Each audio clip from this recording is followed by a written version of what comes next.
3, 2, 1.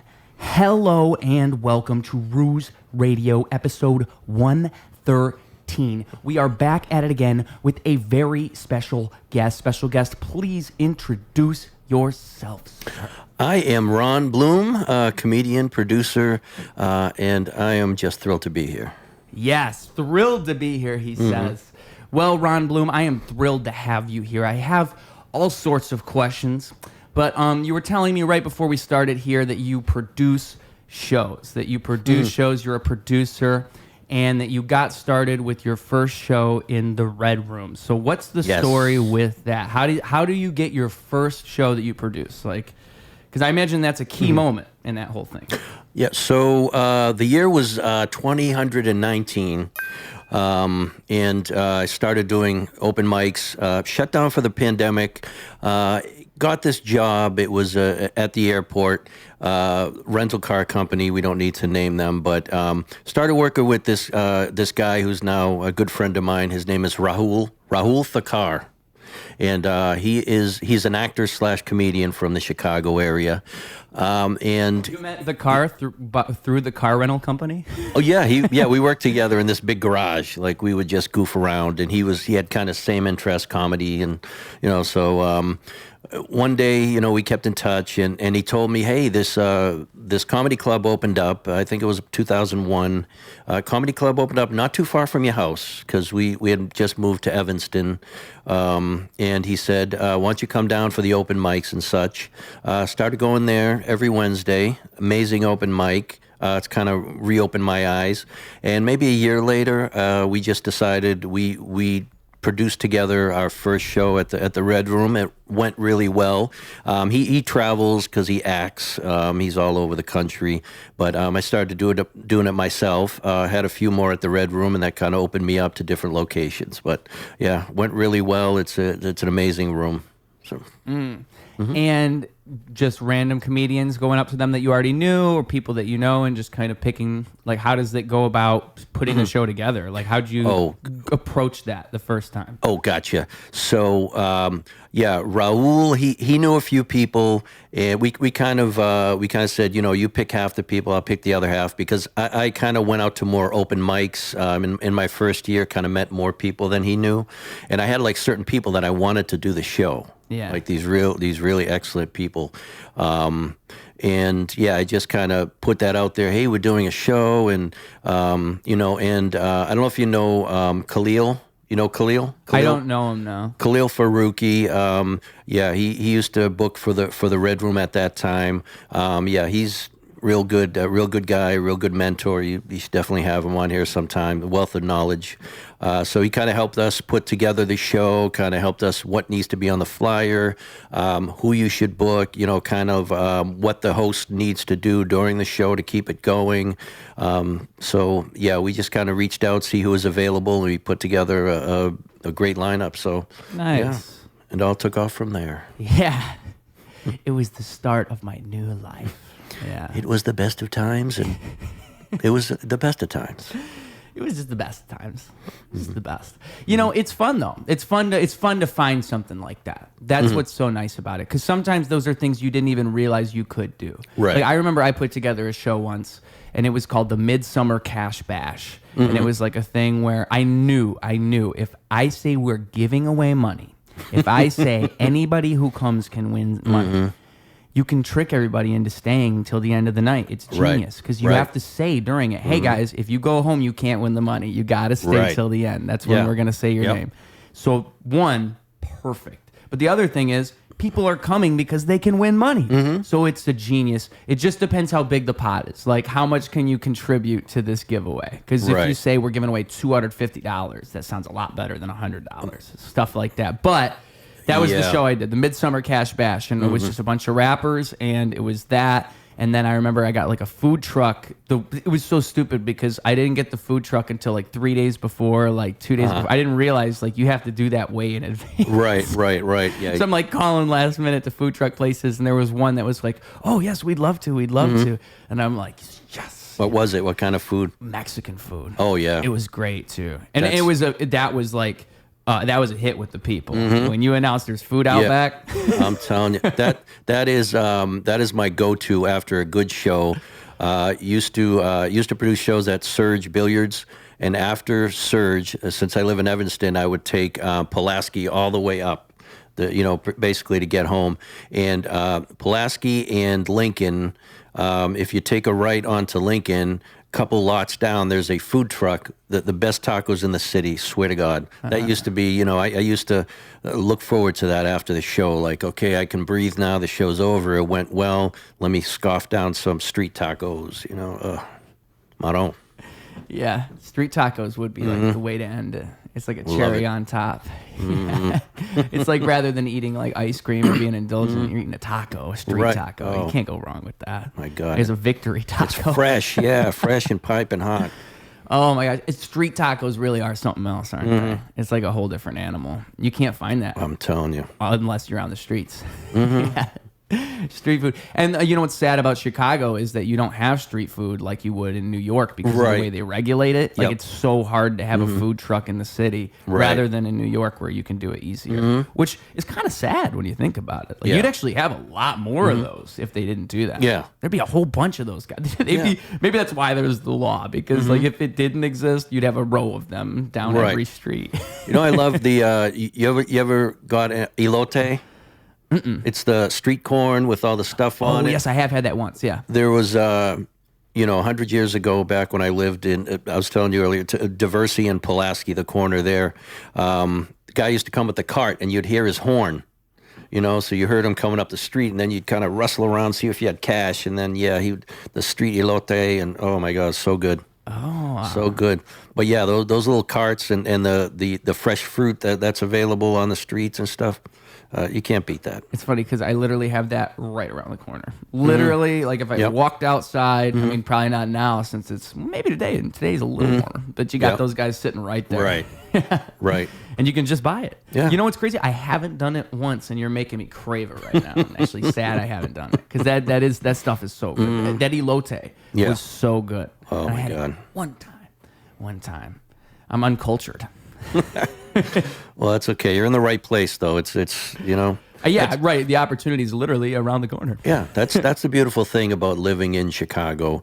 As you can tell, the food is just amazing. Yep. My wife Rosetta, we just celebrated 19 years the other day, 19-year anniversary. Congratulations. Thank you. She's an amazing cook. She's like a master chef, man. She's like, oh, you want Chinese? She'll whip up Chinese food, Italian food, Greek food. Like I'm a Greek guy, so we have the rotisserie. She'll throw a lamb in there, make some homemade gyros. Ooh. I'm telling you, she does it, man. And you're not too far away. I just found out now from my house, so definitely have you over for some din din. Oh my God! You're talking homemade gyros for din din. She recently started making steak and cheese egg rolls. Huh? Yes. Really? I'm telling you. She's like a whole chef. She is it. She will, around the house when she's not there, we call her my sugar mama because she makes a lot more money than I do. She's a big-time medical person. But, she'll come home, she'll cook, and she, just the passion in her cooking, you can just, but, keeps me fat, dumb, and happy. So it's amazing. What else would a man wish for? Yeah, Chicago, you can get any food. You can, at 3 a.m. I'm hungry. Let me drive down the street and get something. Something's got to be open, but just an amazing place, and you can find everything. Yes, you can find everything. There's a bunch of Middle Eastern food, like a whole neighborhood. If I just go 15 minutes from here. Yeah. I remember I went there once, and it's like literally, it's such a trip because even like the culture there is different. The people there, it's just like if you go to Chinatown, you know, there's different versions of that. There's, I think Greek Town would be that way in its own way. A bunch of Greek people. It's just how it goes, though, and it's almost a taste of that culture. Like rather than like looking at it as it's people separated, you could look at it as you're getting like a feeling for all these different cultures every time you get to go to these places. Like you go to a Mexican neighborhood, you get to feel the Mexican culture. That's cool. It's a nice. beautiful thing when the weather starts getting a little bit warmer. They have festivals like every weekend. You can find somewhere to go. So yes, that too, right? It's around the corner. It's always there. Yeah, I love it. I love it too, sir. And let me tell you Why? This is a beautiful city. There's all kinds of things, all kinds of culture, all kinds of ways the city can blow your mind every single day. Some places aren't as mind-blowing. You could even say that Chicago, as a city, is a professional mind-blower. Folks, we got professional mind blower t-shirts out now. $25 if you want to get one of these shirts. We got smalls, we got mediums, we got larges, and we can make another size if you so please. All that information is going to be in the description. It's a great way for you to support this show if you like what we're doing here. And if you like what we're doing here, but you don't want to buy a shirt, you still want to support us, the other way you can do that is the Patreon. That is right.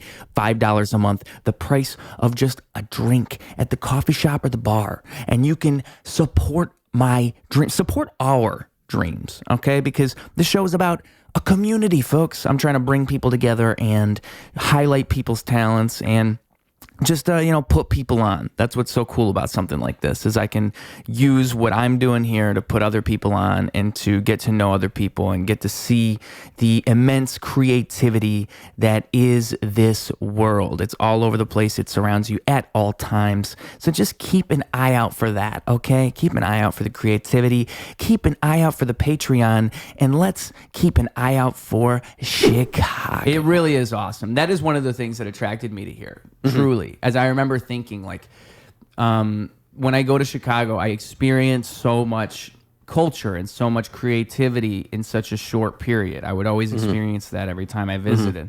And it just made me think, when I'm at home, I don't feel that way. I don't feel like I'm seeing all these things and being inspired in such a way. And to go to a place like this, you do get that all the time. There is art everywhere. There's always there's so many creative people that are here for the same reason as you, or they're approaching something. There's a million people, but still I think Midwestern, the Midwestern hospitality thing bleeds into Chicago more than it would into New York or LA or any of these other major cities. Right. Chicago is a great place if you're trying to be creative and expand.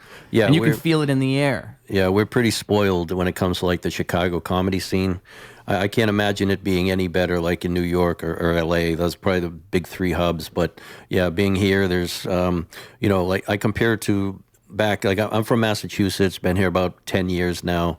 And I kind of keep up with, the Facebook pages, the open mics and stuff like that. But it's a whole different beast back in New England, because all the open mics are all scattered. In Chicago, you can see maybe 4 or 5 great open mics every night, and maybe a total 10 altogether, any night of the week. So it's kind of spoiled here. But it's amazing. Chicago comedy scene, can't beat it. Yeah. When you started doing comedy, it was here. Yes. So how does that happen? How did you start doing comedy? It was kind of growing up, though. That was kind of me and my dad. We kind of had, a matter of fact, my dad, I did see your episode, but tomorrow will be 5 years I lost my dad. I'm sorry to hear that. Thank you. Yeah, he with him, we would do maybe one of two things. We'd watch comedy specials or sports. That was kind of our link together. Yeah, he worked overnights, and then we didn't really. I would see him after school and stuff like that. But yeah, comedy, loved comedy. The comedy specials that would pop on HBO, the Rodney Dangerfields. Who else? Eddie Murphy released. I used to listen to audio tapes, Eddie Murphy, all the time. I don't know. And I used to stay up late. My parents would think I was sleeping, but I would stay up late to watch David Letterman and Johnny Carson, nice. Just to see their monologue at the beginning.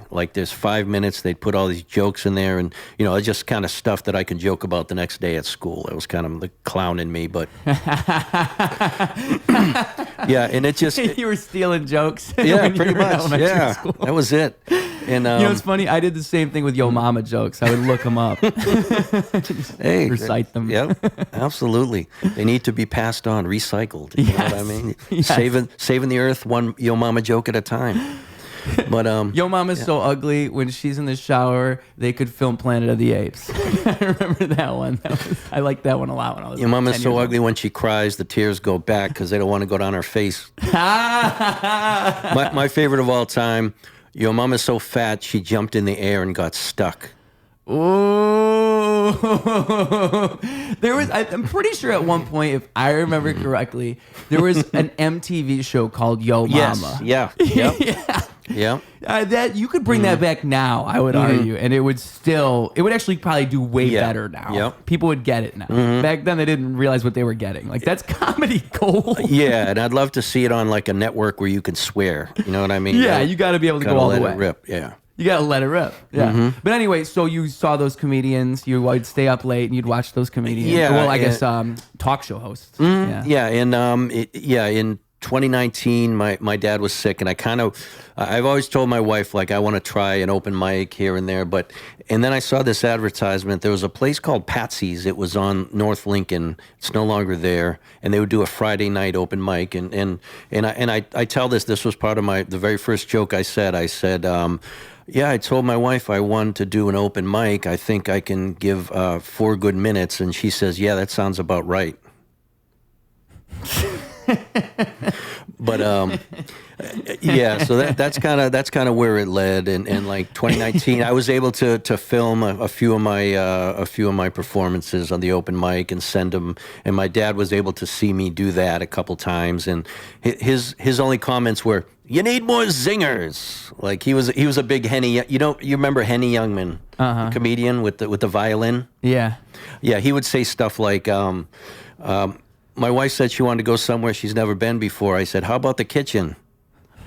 Stuff like, that was his kind of like humor. Like that was. You ever see? I think Bo Burnham had a bit where it was like all a bunch of one-liners. If you've ever heard that, it's like just one-liner after one-liner after one-liner, because that's kind of what it is, right? Just the rapid-fire one-liners.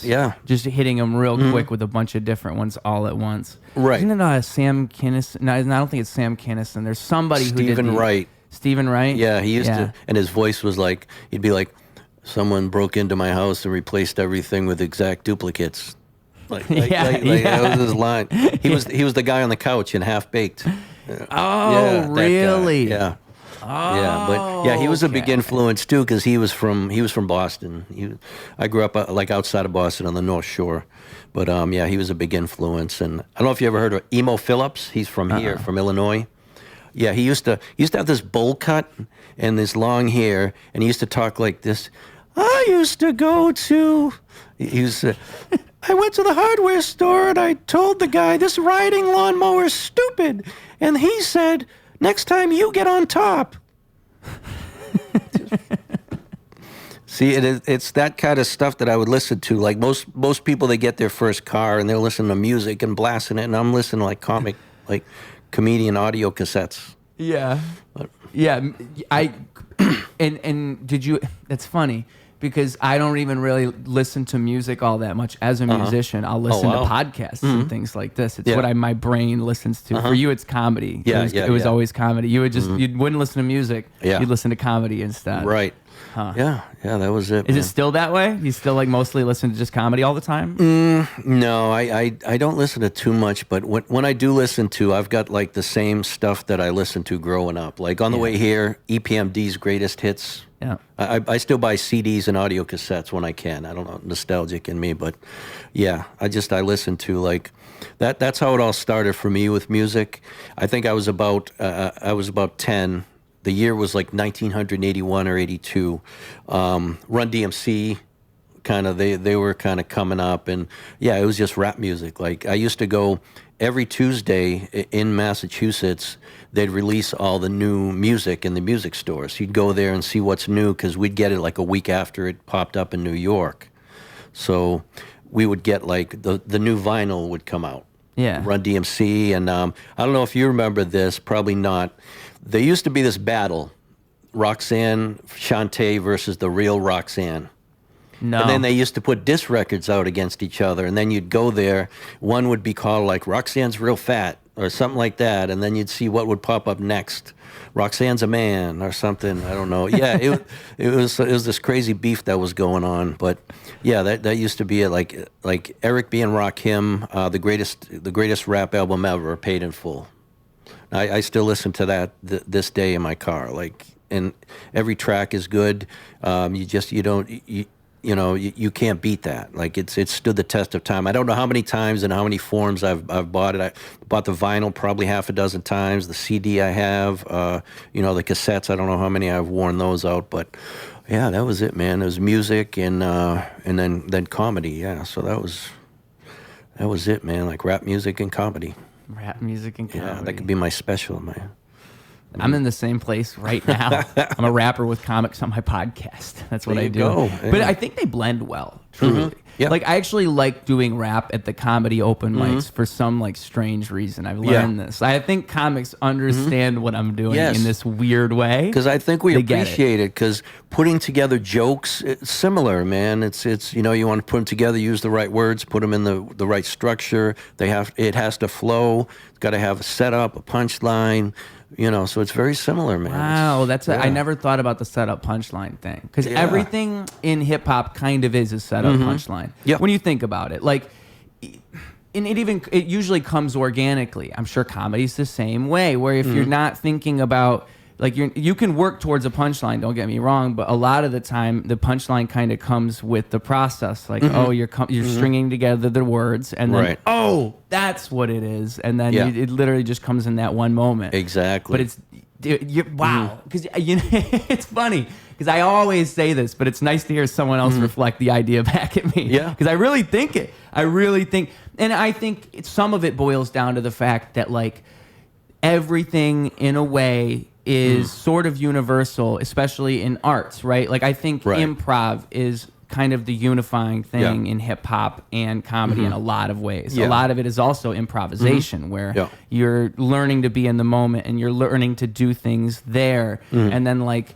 finding a way to make that happen organically and make those choices feel organic, and to just flow with things. Like, freestyle rap's all about flow. Right. And comedy's kind of like a freestyle, especially when someone does something that's unexpected, or you have to respond to a situation. I mean, there's a million situations where it's like, oh, as a comic, I can't not acknowledge this. And in that moment, you need that freestyle skill. Right. But, you know, it's everything is a freestyle. That's a fun way to think about things. I like to think it that way, you know? Yeah, and I love to go to, like, freestyle shows. The only thing I cannot sit through is probably poetry, like a night of poetry. Like, and usually open mics all arts are welcome, but yeah, that's one thing. I mean, nothing against the poetry. That's tough in itself, writing and stuff like that. There's an art to that as well, but I don't know. I just can't sit and like.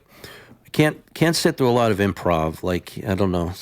Sometimes it's cool, but you're absolutely right. When you start doing shows and hosting, and you kind of have to get the crowd warmed up, and you kind of freestyling back and forth with the crowd. So where you from? Oh, anybody married? All right, is this going? You know, and then you kind of get to know the audience as you go along through the show. But I think that stuff matters the most. Like, that stuff matters so much. You don't even realize how much it matters, because those people that you said that to will remember that forever. They will remember that. They'll be like, oh, that guy on the stage talked to me and asked me some questions. And a lot of the audience, they sometimes don't even know they want to be part of the show as well. So they like you said, they appreciate that back and forth. Yeah. We there's a show, you know Mo Ali. He runs the Make Me Laugh space on Lincoln. No. Yeah, he produces some great shows in that location. But we work together. We do a show. It's like every other month now. It's called Comedy Confessions. Now, we get like 5 or 6 comedians, and when the crowd gets there, they'll fill out these confession forms. Like, I don't know, I stole a Game Boy when I was 7 and I beat up the kid, or stuff like that. But they put them in a bucket. So when the comedians, they'll do their set, 10 minutes, and then they will confess something to the crowd, and then they'll pull one of the confessions. Sometimes people put their name on it, sometimes people don't. But yeah, most of the time you can see, like, once they read the confession, you could tell in the crowd, like, who wrote that, because they'll be the ones, like, they don't want to be seen, like. But it's real good. And this kind of the audience, they know they're going to be participants. Like, they like that back and forth. Yeah. So it's like you were saying, they want to be part of the show. They want to. The improv is important because you got to be able to riff with them. Yes. You got to be able to riff with them. That's a good way to look at it too. Is like, how are you going to respond? slide. Oh, that sorry back about over that. I think Oh. if you had, yes, I think I fixed it because I think if it's like that, it'll be right. Yeah, that's got to be perfect. Cool. Yeah, like, I know as much what I know what I'm doing a tiny bit, maybe like a fraction, like 10%. We're on the tip of the iceberg, folks. Yeah, you got this, man. Doing a great job, I think. Oh yeah, I'm just joshing out myself. This is a professional production, okay? You know what? If you want to see this production get better, how about that Patreon, folks? This guy will show you his feet. He'll show you his feet, and he told me before the podcast. He said if they pay $500 for the Patreon, I will personally reveal my feet in a photo to them. And I'll shave my toe knuckles.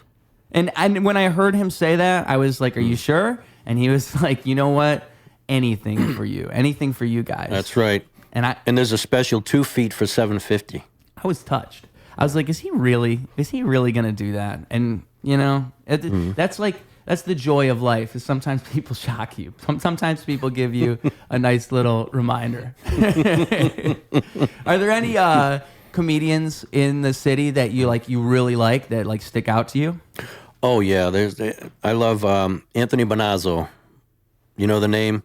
He is one of the top dogs. I love had him on my show recently at Surge.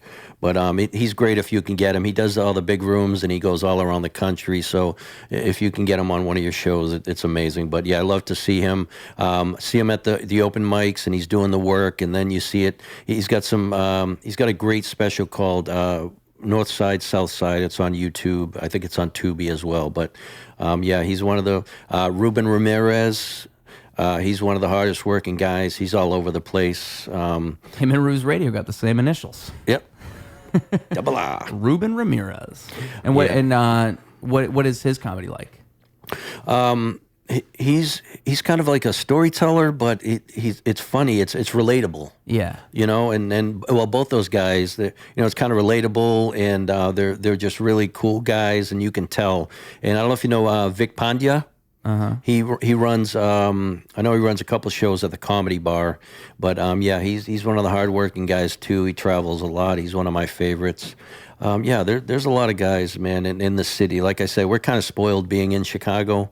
We get to see these folks all the time, and I definitely recommend going to one of the shows. If you go to any comedy show, I mean, you're going to get a chuckle. There's going to be a variety. There's always something for everybody, like a smorgasbord. And different shows are different things. Like even these open mics. You go to a different open mic, it's a whole different vibe than that other one. And as a comic, that's great because you have to feel out all these different rooms. So that's like training. But for another thing, it's just.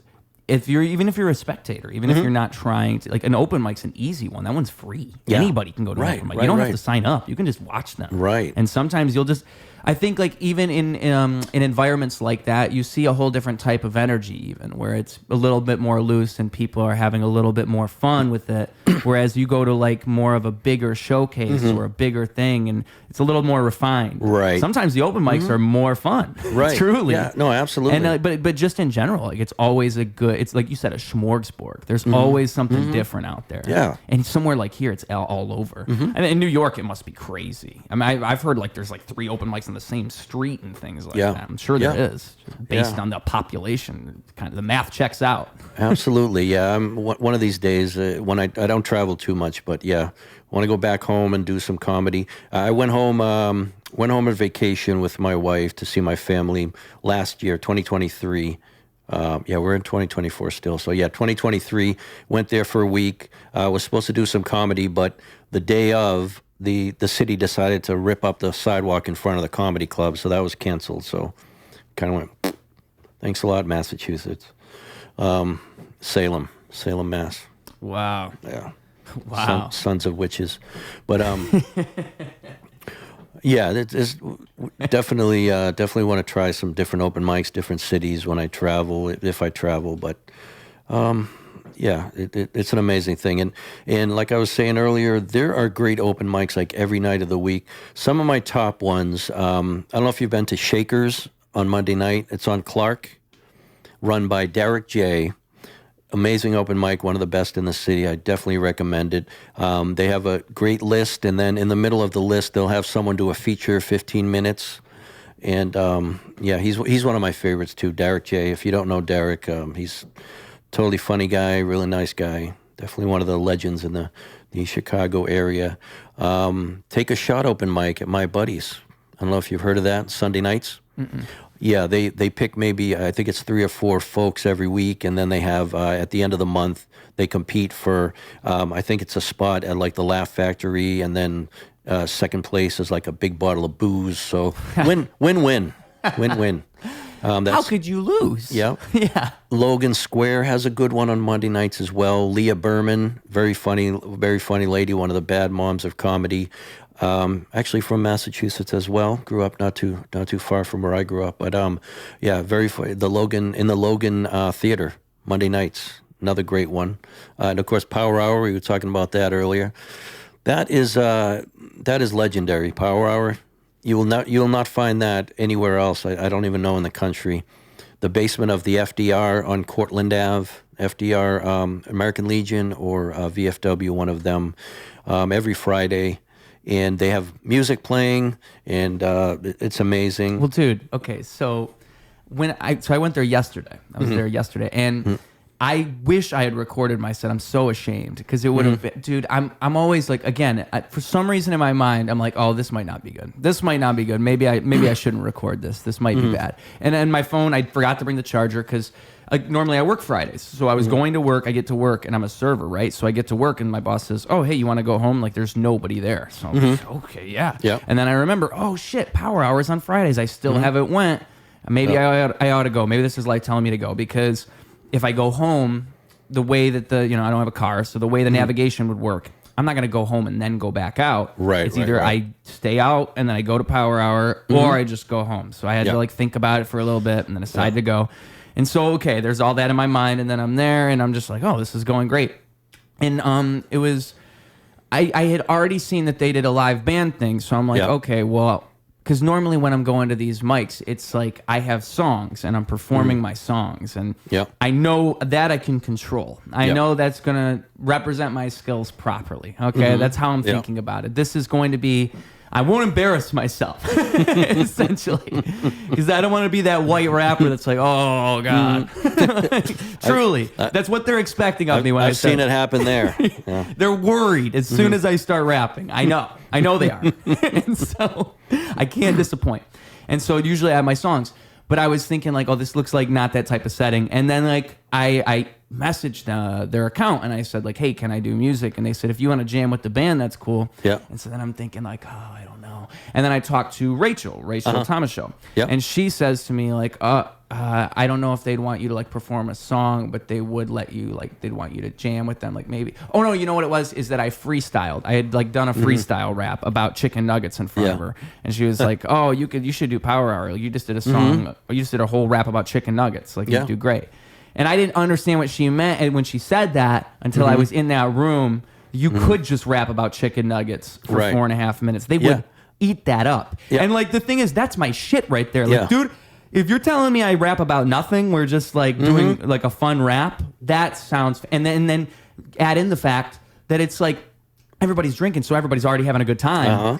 Oh, there's no way you wouldn't kill in a room like that. Do it. And so what I did, this is what my method was, is so, cause I think Rachel, like she said something like this to me and like highlighted it, and I'm glad she said that, because she said like, mention things that they talked about, like say things that they talked about. Like I think that's she said that, so I don't want to take credit for that idea, but that was what made it gold, because again, how rap and comedy are the same. It's the fact that I'm calling back all these moments throughout the show, just like if some comedian went up and did a set where they called back everything everybody just said. That's genius. And so what I need to do, because this is, I pulled out like I was going to go to work, so I pulled out a little piece of paper from my writer's pad from like work, and as people were talking, oh, dude, I think I got it, actually. I have the notes behind me. Let's see. Yeah, that's smart. Oh, do I have it in here? I should have it in my jacket. I hope I do. Oh, I don't think I do. I don't know where I put it. I put it somewhere. Dang, I wish I had it on me, but it's it's like all the little things that I had said. And there was a bunch of ones. There was,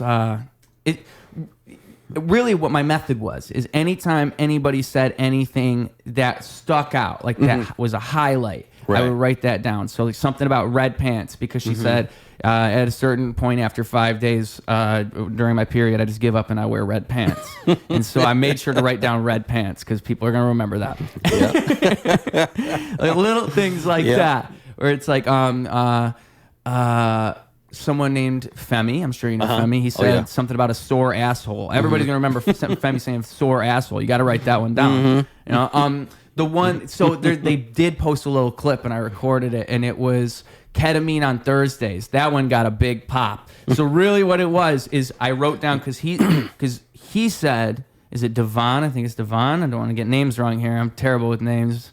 But anyway, he says something about, you don't do ketamine on Wednesdays. I only do ketamine on Thursdays. So I say, like, at the beginning of the class, I wish I recorded the whole rap. Oh, yeah. So ashamed. Ravon and Emily. They were the drink. Okay. Yep, yep.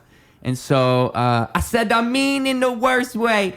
Catch me doing ketamine on a Thursday. And everybody goes like, oh! Yes. Yeah. Because it's a callback. I'm telling you. Yeah. And I hadn't... I think I was telling you earlier, I hadn't got a chance to speak to you at the open mics. We kind of see each other in passing. But, whenever you're up there, man, the energy increases and people's heads are bobbing. And, I mean, you got it, man. It's a cool thing to do that, because you can feel a room kind of change after you do something. Yeah. Like, people loosen up. Yeah. And, like, in a place like that, it fits right in. Like, and people love that. Yeah. If there's already music, or there's already kind of a musical touch, people, they respond to it. I mean, I don't know. Either way, because I've had that response so many times. People will come up to me and they'll say, like, wow, like, seeing you do that, like, inspired me. Like, it made me want to do something like that. And that's a really cool thing to hear. Absolutely. It's so gratifying. And I think that's the ultimate goal you should have, as if you're in the performance arts or whatever. I always tell people, like, I'm a normal person. Like, if I can do that, you can do that in your own way. In some way that would amaze me, and I can't follow what you're doing. It blows my mind in the same way. Right. And that's so cool. It's cool that we can do that in different ways. Like for you, it's comedy. For you, you find comedy, and that's your thing. Yeah, love it. I love the creative process.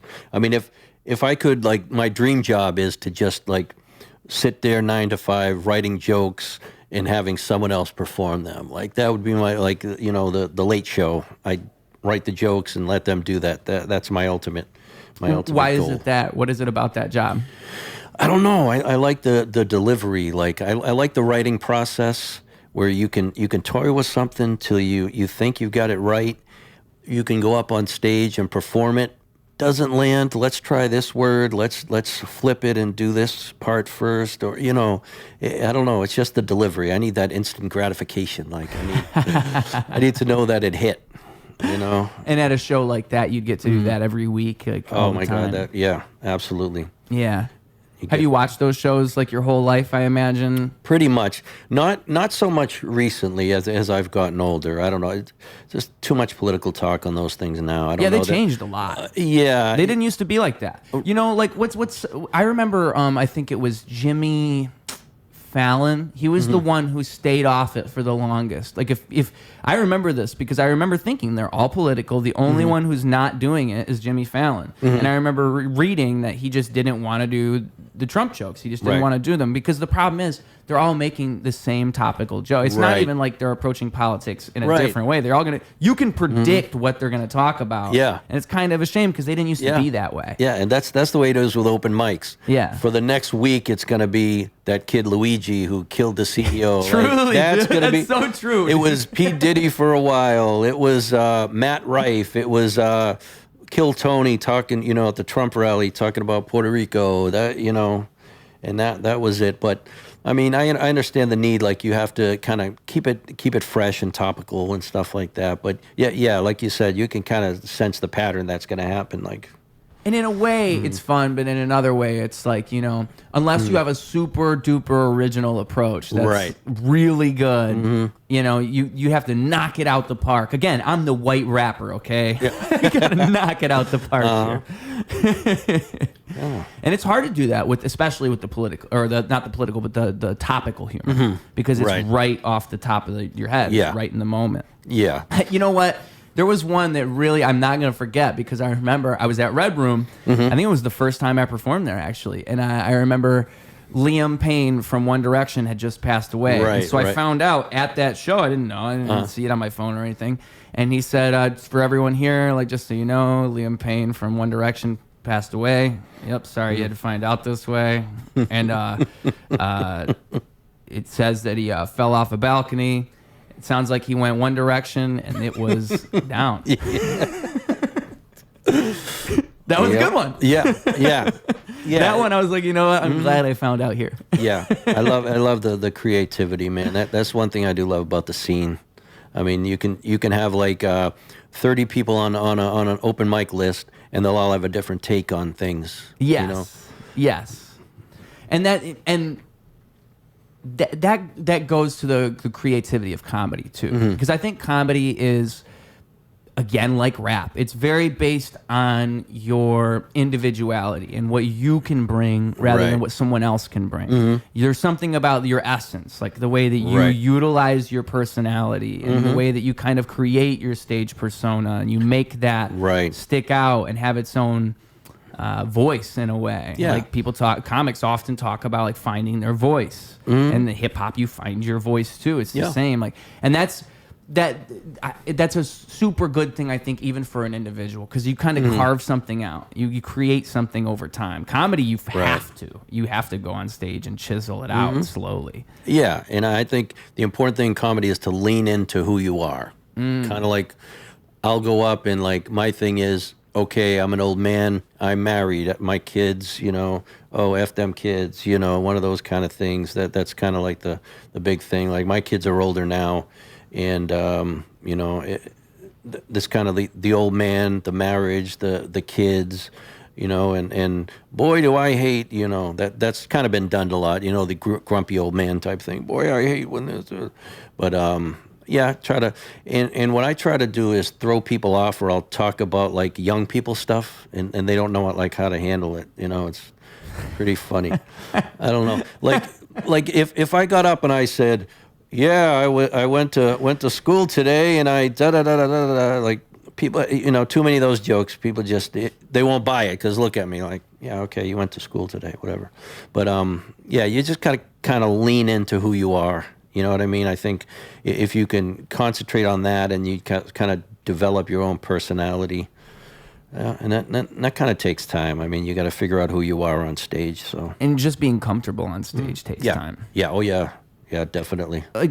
You just have to train your brain, because eventually it shouldn't be like it was the first year you perform, when you perform for 3 years. Right. Like and you don't perform for a while, you kind of lose it too. Like, you kind of have to keep doing it. Yeah. But there is a certain thing about being comfortable on stage. I'm sure it's even more so with comedy than with music, because music, you can get away with kind of being in your own bubble more so than you can with comedy, because comedy is about acknowledgement. It's about feeling a room and doing all of these things and connecting with an audience, and that's very different than just performing a song that you already know. Well, that's again, like, that's kind of why I was nervous going into the freestyle thing with Power Hour, because I'm like, this is different than what I already have rehearsed. Like, I gotta connect with these people in the moment. I gotta make this happen. Right. And it worked. Yeah. I was nervous, and I'm sure comedy would be nerve inducing in that way, because you always have, every time you perform, you're going up there saying, "Oh shit! Like, I hope this all lands. Right. Hope this works." And then it doesn't, and you're thinking, "What am I doing here?" You've done comedy for 6 months. You're like, "What am I doing here?" And I think the good thing about if you hang in comedy for a while, you have some some jokes that have proven to be good. So you can kind of you work on those, and you develop a repertoire. Yeah, exactly. And when you're doing a show with a fresh crowd who's never seen you, or maybe have seen you once or twice, you can let out the greatest hits. Kind of get them the going. Greatest hits. I like that. And kind of, and get them on board, and then try the new stuff, and then kind of mix, because you can always go back to the stuff that's going to be successful and going to be, because I've been in front of crowds who are just like, maybe the guy before me was like high energy and kind of got the crowd all riled up, and then I come on. Well, usually my first thing is, wow, all the energy on that guy. You will get none of that from me. Like that's kind of like, they know what to expect. But yeah, I think it's like over deflating time, a balloon. Yeah, exactly. Yeah, some young 20-something-year-old, and he's all full of energy, and then I get up there and like a roller coaster ride. But yeah, it's like that. Like, but you're acknowledging that. You're acknowledging the difference rather than just mowing over it. Exactly. And that's the beautiful thing. Like, I think the excitement of one is playing a new place you've never done before. There's excitement in that because you don't know the crowd that's going to be there. And number two is, you've been working on this stuff at open mics, and you've been tweaking it, and it's you know it's going to pay off. So you kind of wait for that. So it's kind of excitement. I think like I told my wife, like, if we were at like the United Center, there's 20,000 people, and someone gave me the mic and say, "Hey, go out there," out of nowhere, I would do it. Because I don't care. Like, I'm goofy. I'm just at that point. My wife's amazing. She is. She's funny. Like, off the top of her head. Like, she is like the life of the party. Real funny. Funnier than I am. But she won't get up there and do comedy.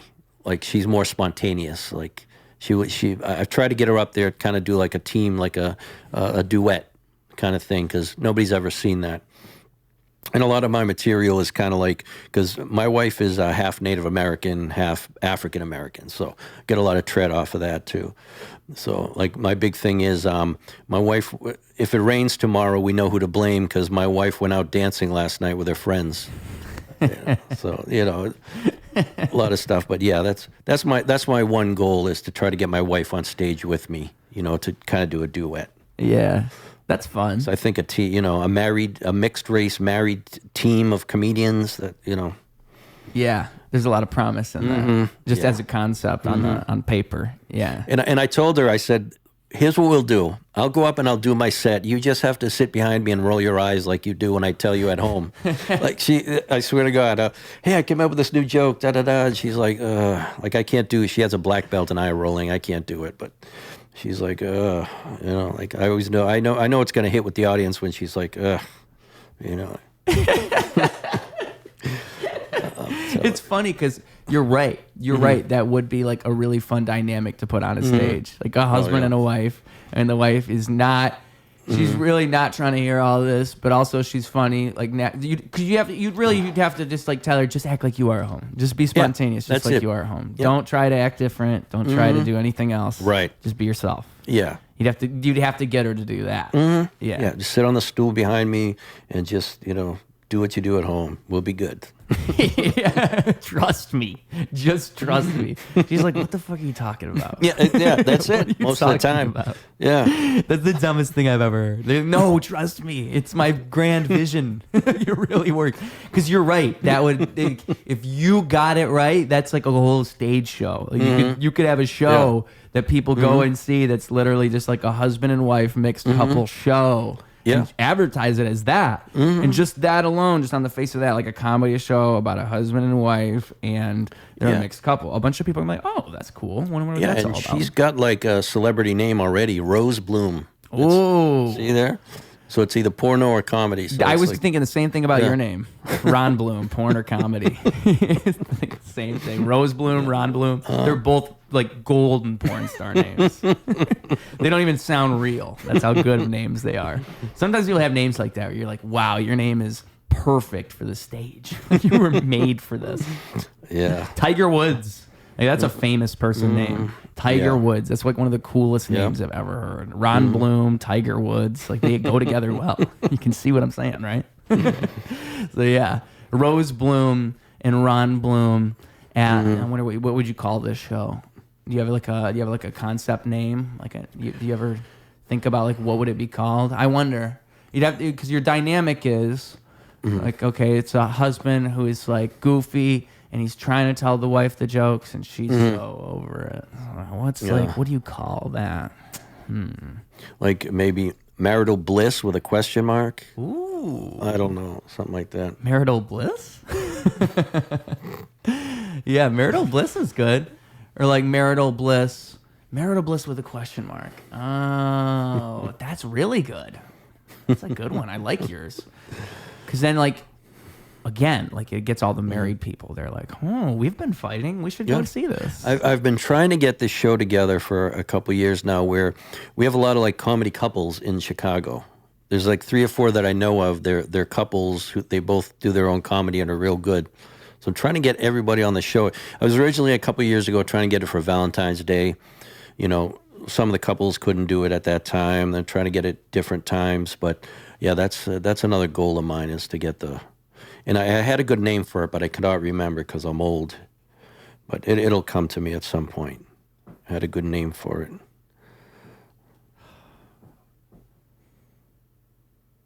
Dude, I'm like brainstorming. I know there's something. If you gave me 10 minutes with my rap brain, I'd come up with something amazing. Yeah. Because there's something there. Yeah. I'm fishing for it. It's somewhere inside of my mind. That's such a good concept, though. Really, like that's why I know there's a great name. Like there's a great hook. Something there. Yeah. Couples bliss. Was that what it was? Couples bliss. Yeah. Marital bliss. Yeah. Marital bliss. Marital bliss. With the comedy couples, since some of them are married, some aren't, so we'd have to kind of go away from the married part. So we'd have to do something like, I don't know. It'll come to us.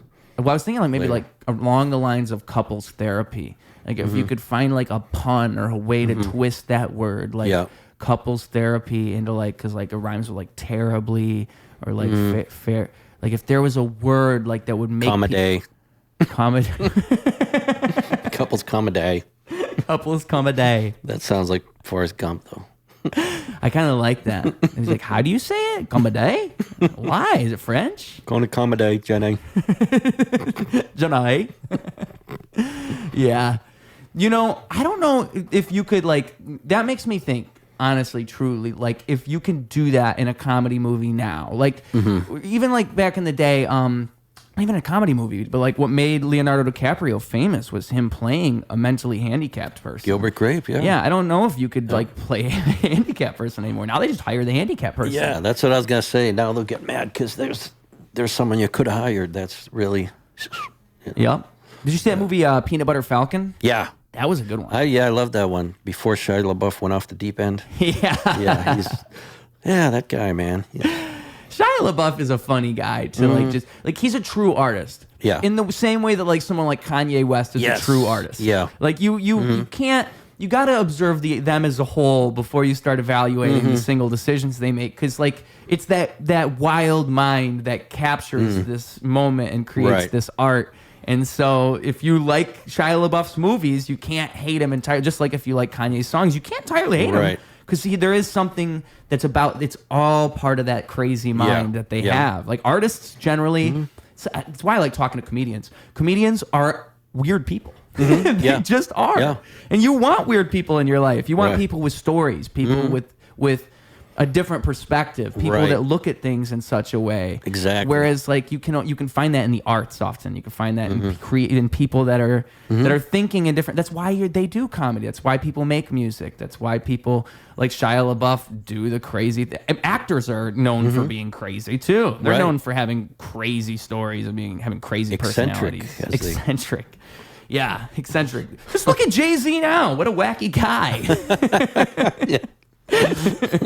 Yeah. But it's all over the place. And so, it's just like a big question mark, because it makes me think, like, what is it that makes a person creative? Like, what is it that makes that spark exist in someone's brain? Because a lot of people don't even think that way. Yeah. They just go about their lives. They're not thinking, what's my set like tonight? Yeah. And I think everybody has a creative side. Some people just don't let it out. You know what I mean? I agree with that. I think but what's weird about that is that there's different things that are like there's things that you wouldn't conventionally think of as creative outlets that are like someone who's a mechanic. That's their creative outlet. Right. Yeah. Like I think people don't realize that it's not just about making art. It's about finding that thing that allows you to think in such a way and think and care truly about like the art form of what you're doing. Like mechanics can tell you all about cars. They care about cars. Right. They want to tell you. They've been dying to tell you about how gears turn. Yeah, and that's amazing to say because my dad, he'd take apart anything. He was into cars. He would fix and buy new cars and old cars. And with me, it skipped. My son, My son, he lives in Georgia. He's a mechanic. He works on European cars. So it definitely skipped a generation. And they have that same mindset where, like you said, they want to tinker. They want to figure out what's making that go or not go. And yeah. Yeah, some people are just that way. Yeah, and I respect it because, again, like you, I'm not that way. It's not in my mind. With my computer, I hate doing like opening that thing up and like taking things out. I'm terrified I'm just going to destroy this thing somehow. Like, don't even let me touch it. Let me just pay somebody to do this, please. Like, please, dear God. Because every time I do it, I feel like I do mess something up. I guess so. Like, you want me to jam it in there? That's what it says on these instructions. Jam it in? What if it breaks? So I sit there for 20 minutes thinking about it. Like, is this? Right. It's a nightmare. But I'm just not. I don't have the mechanically oriented. I can write a rap song like nobody. Yeah. But when it comes to fixing a car, oh dear Lord. Right. Yeah. I can't explain it. I don't know what it is. Maybe it is like some weird genetic thing. Even it truly missed you. Totally, yeah. Because that is interesting too, like with parents and how like people get separated from their parents even, and they'll have similar personalities. Like I think a lot of that is genetic in weird ways you wouldn't even realize. Right. You know? Like like your temperament can come from your genetics in some strange way. Yeah. Your calm demeanor, even though you never met your dad and you were separated for 30 years, you meet him and he acts just like you. Yeah. Sometimes it's like that. Yeah, it's weird. It is weird. It is weird. But yeah, mechanics, what's another, like lawyers, like law. If you were doing law, that's an art form in a way. That's like a different language. Accountants and numbers. Yeah. Like, yeah. I mean, even that, because you know, I've always noticed that I do have like somewhat of a mathematical orientation. Like I like throwing numbers around in my brain. I enjoy it. Like if you told me to figure out what 46% is of 85, I would be able to figure that out in a little bit, like and I would try to do it in my head. Yeah, but that's fun. Like to me, that sounds like a fun 33. Time. Yes, you're right. Actually, you're correct. I don't know. Yeah, I'm like that too. I like the same way. I don't know. Yeah, but it's fun. Like some people hate that. They're like, "Oh, I hate math." Right. Don't even let me think about that. Yeah. Get my phone out. Yeah, math I was always good at, but when it came to like they wanted me to do algebra and geometry, I'm like, oh. For me, it was the why proofs. Are we adding letters? Proofs mess me up. Algebra and geometry, I can deal with the letters, but proofs, it was like you gotta write what each step is of this mathematical process. You have to use these logical rules to explain what each step means. And it's like, what the fuck is this? Just do math. Yeah, yeah. We did when I was growing up. We didn't have to do that. It was just basically here's the answer. You know, we didn't have to explain it or anything like that. It was a time long, long ago, the 1980s. The 1980s. Tell the people what you existed in the 1980s. Tell the people what that was like, because now it's what 40 years ago. Yeah, people don't think about it like we're approaching a half a century. Like the world's a different place. Right. Yeah. It was. So I was born in 1971. Gave us some amazing things. One, I think Nike was invented in 1971. Ooh. The original Willy Wonka movie. Yeah. And me. That was it. That was the big three for 1971. Willy Wonka, the original Willy Wonka, the only movie I watched where they sing in the I can't other movies with singing in it, can't do it.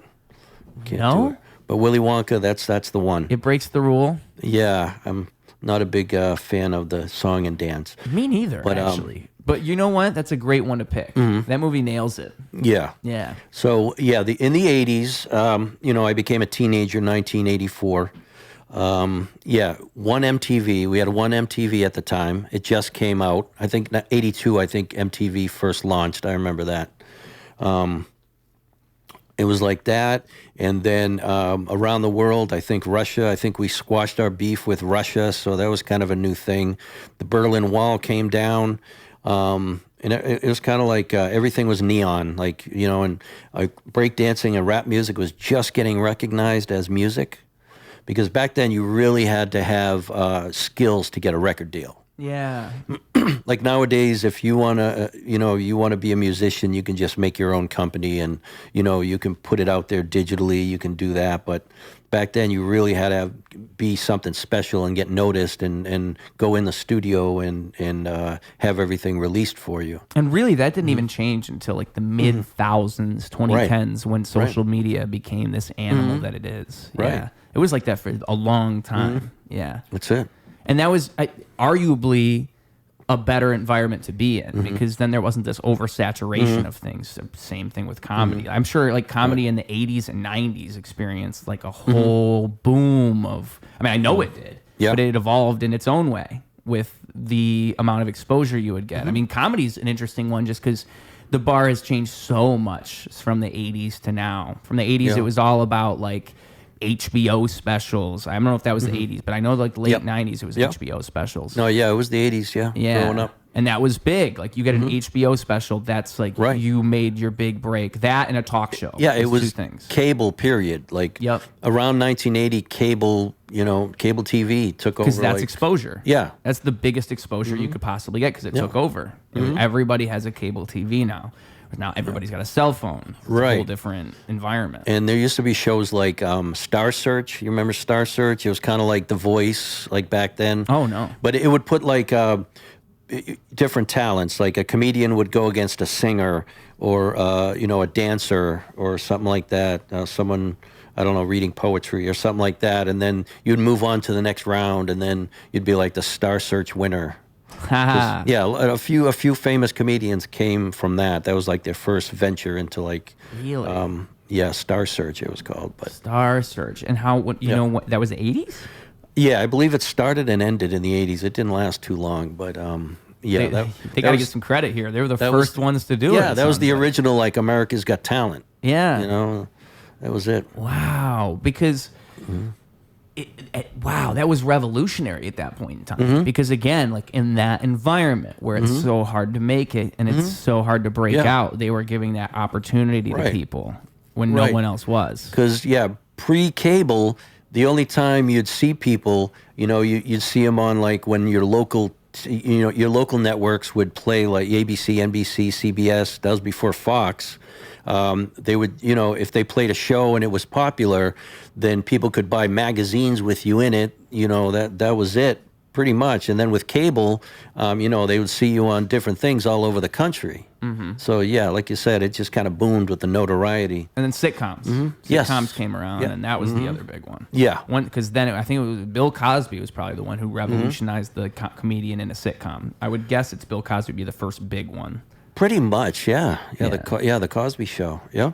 And then that's when it like everybody's going, this is a thing that comedians can do. Before that, comedians used to have variety shows, they would call it. Like, like a Saturday night. Nipsey Russell, you heard of Nipsey Russell? That's hilarious to me because there's a rapper named Nipsey Hussle. Yes, yeah. Never knew there was a Nipsey R.I.P. R.I.P. For real. Great rapper. Yeah, Nipsey Russell was a black comedian in the 60s, and he was popular.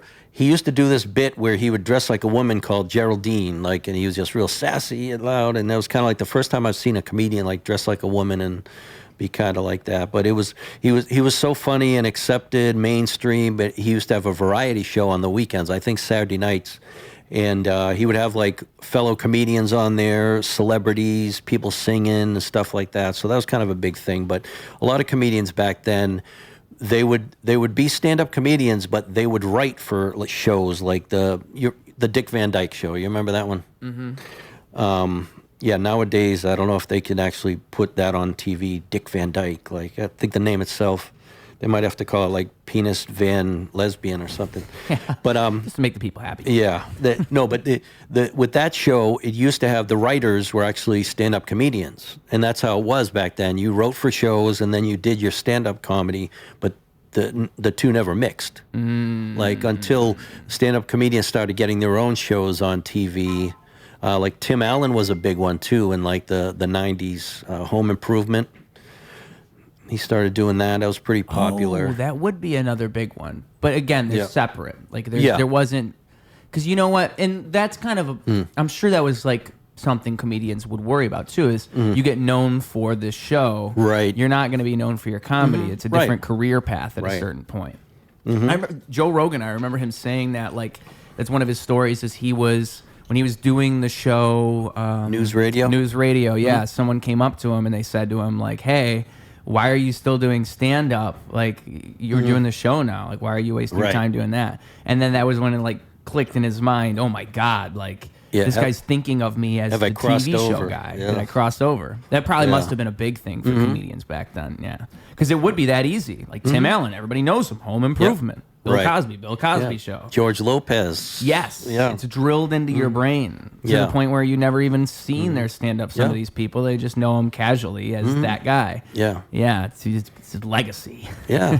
There's a lot of comedians. You'll see they're funny in movies. They're da-da-da-da-da, but they don't do stand-up, never did stand-up. But you'll see stand-up people, they'll be in movies, and they're just as funny. And, it's just weird to think of them. You know, if like Kevin Hart. You ask somebody about Kevin Hart, they're like, oh, he's a great, funny movie star, da-da-da-da-da, but he's one of the top, like, stand-up. Everything he does in stand-up is gold, I mean. It is cool that if you can pull off both. I think Kevin Hart's a good example of someone who can do both really well. Yeah, absolutely. People know him just as much for both things. Yeah. Because I think he does have like a massive comedy audience too, which is crazy. Oh, yeah. Yeah. Isn't that where he really got big before he even did movies? I think he was already a pretty big comedy before it was. I'm trying to think like the first big, must have been around like 2010, 2012. Because he was in comedies back in the early thousands even. Right. Like the Scary Movie, I think Scary Movie 4, he was in that. Yep. But it was a little bit later when he really got big. 40-Year-Old Virgin, he was in that. Oh, I didn't know he was in that movie. Yeah, he was in that for one scene where he got in an argument with the other dude. I can't remember his name, but it was in the electronics store.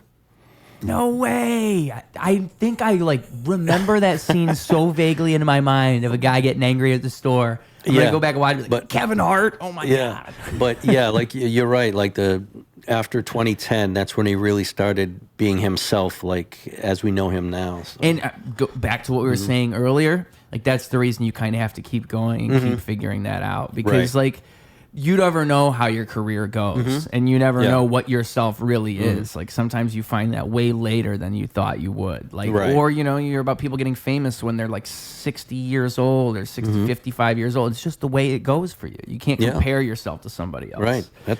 That's my goal. Yeah. I just turned 53, so yeah, so we got 2 to 7 years to go. That's not bad. That's my 5-year plan is not to have dementia. Yeah, let's go.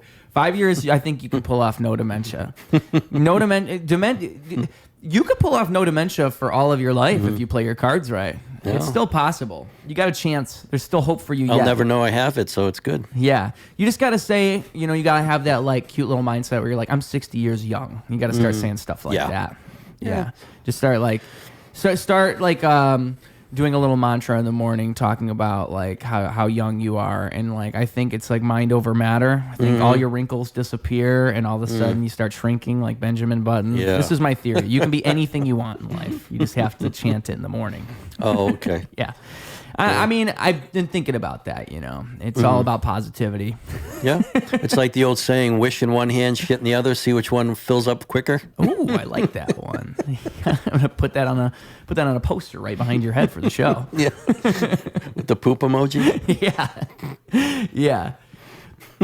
How do you approach writing jokes then? Like, do you get like a creative idea in your head? How does that work for you? Yeah, all the time. Like most of the time, I'll text it to myself because I won't remember it later. If I think of something funny in the moment, I'll text it to myself and work on it. And sometimes I'll just write it because I work during the day. And you know, have the notepads and stuff, so I just jot down stuff.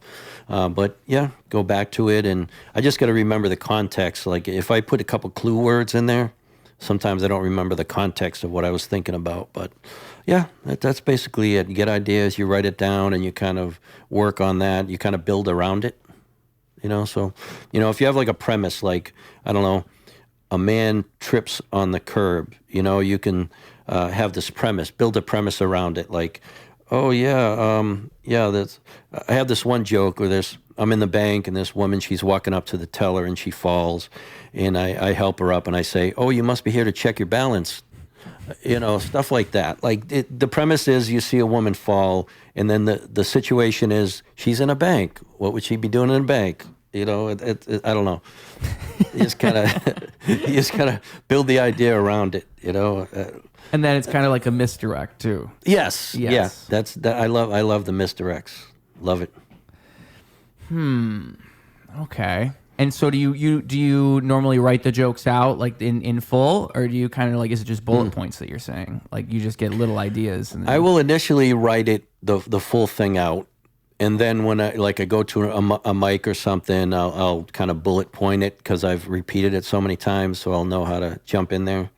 I see. Yeah. Like kind of like you turn it into a little set list, but before that you kind of ironed out the joke already. Exactly. And you got to kind of figure out where to put it, like in the order you want to do things. String it all together naturally. And that's the beauty of like one-liners. You don't have to have a segue to the next thing. Oh, because the one-liner kind of is its own segue. Yeah. It hits, they get the rhythm of it, and then you go again. Yeah. Yeah. Exactly. And especially if you have a bunch of one-liners. If you're just one-liner, then they get the rhythm of it pretty fast. So Right. all those segues kind of go out the window at that point. And that's what I like to do. Maybe put like half a dozen boom, boom, boom one-liners, maybe first minute and a half, 2 minutes, if that. That's and great then, for open mics. And then sure. and then go into like kind of the longer premises that I have. Like I like right now I'm working on something where tell people like hey, I don't have a speech impediment. I'm from Massachusetts, and then from this city you never heard of, but we're next to Salem. Everybody's heard of Salem, Massachusetts. So and there's kind of a misdirect there too. They I'll say like, everybody knows what Salem, Massachusetts is famous for, and I'll put the mic out there like witches, and I'm like, whores, that's right, whores. That's a good one. And then I have some jokes about that, and yeah, it's it's an educational joke, actually. yeah, exactly, yeah, history. Like, just so you know, it's not the witches, it's the whores. Trust me, I'm from there. Let me tell you about it. Yeah, so I love the good misdirect, love to do that, little stories about being married for so long, and then like kids material and stuff like that. And I do have certain jokes that I use during certain times of the year, like I got certain stuff I break out for October, for Halloween, and certain things I do for Christmas when it's that time. So definitely recycle those. Fun. You got some jokes waiting for him around Christmas, jokes waiting for him around Halloween. Valentine's Day rolls around. All right, you got a couple loaded, ready to pop for him. Oh, yeah. A couple one-liners. That's fun. You ever get nervous before you go on stage anymore? Do you ever get nervous before? You ever experience stage fright, any of that? Yeah, I mean, I used to, and I've kind of built a tolerance to it. I don't know. I get nervous when I'm doing like new stuff. When I'm starting to pepper in new stuff with stuff that I definitely want to cover. I don't know. I get kind of nervous then because I have to make sure that I word it all correctly, or else it's not going to jump to the next thing. I don't know. Yeah, I get in my head about that. Like the wording, I have to get it perfect. I have to get it this way, and have to make sure I motion at the right time. I have to make sure I say the word like a certain way, and yeah. Oh, that's interesting. Like the beats. You have to get the beats down. Yeah, because it is. That's interesting because again with music, it's so important. Like every single, I'll write a song and it's like there's a certain thing that has to happen.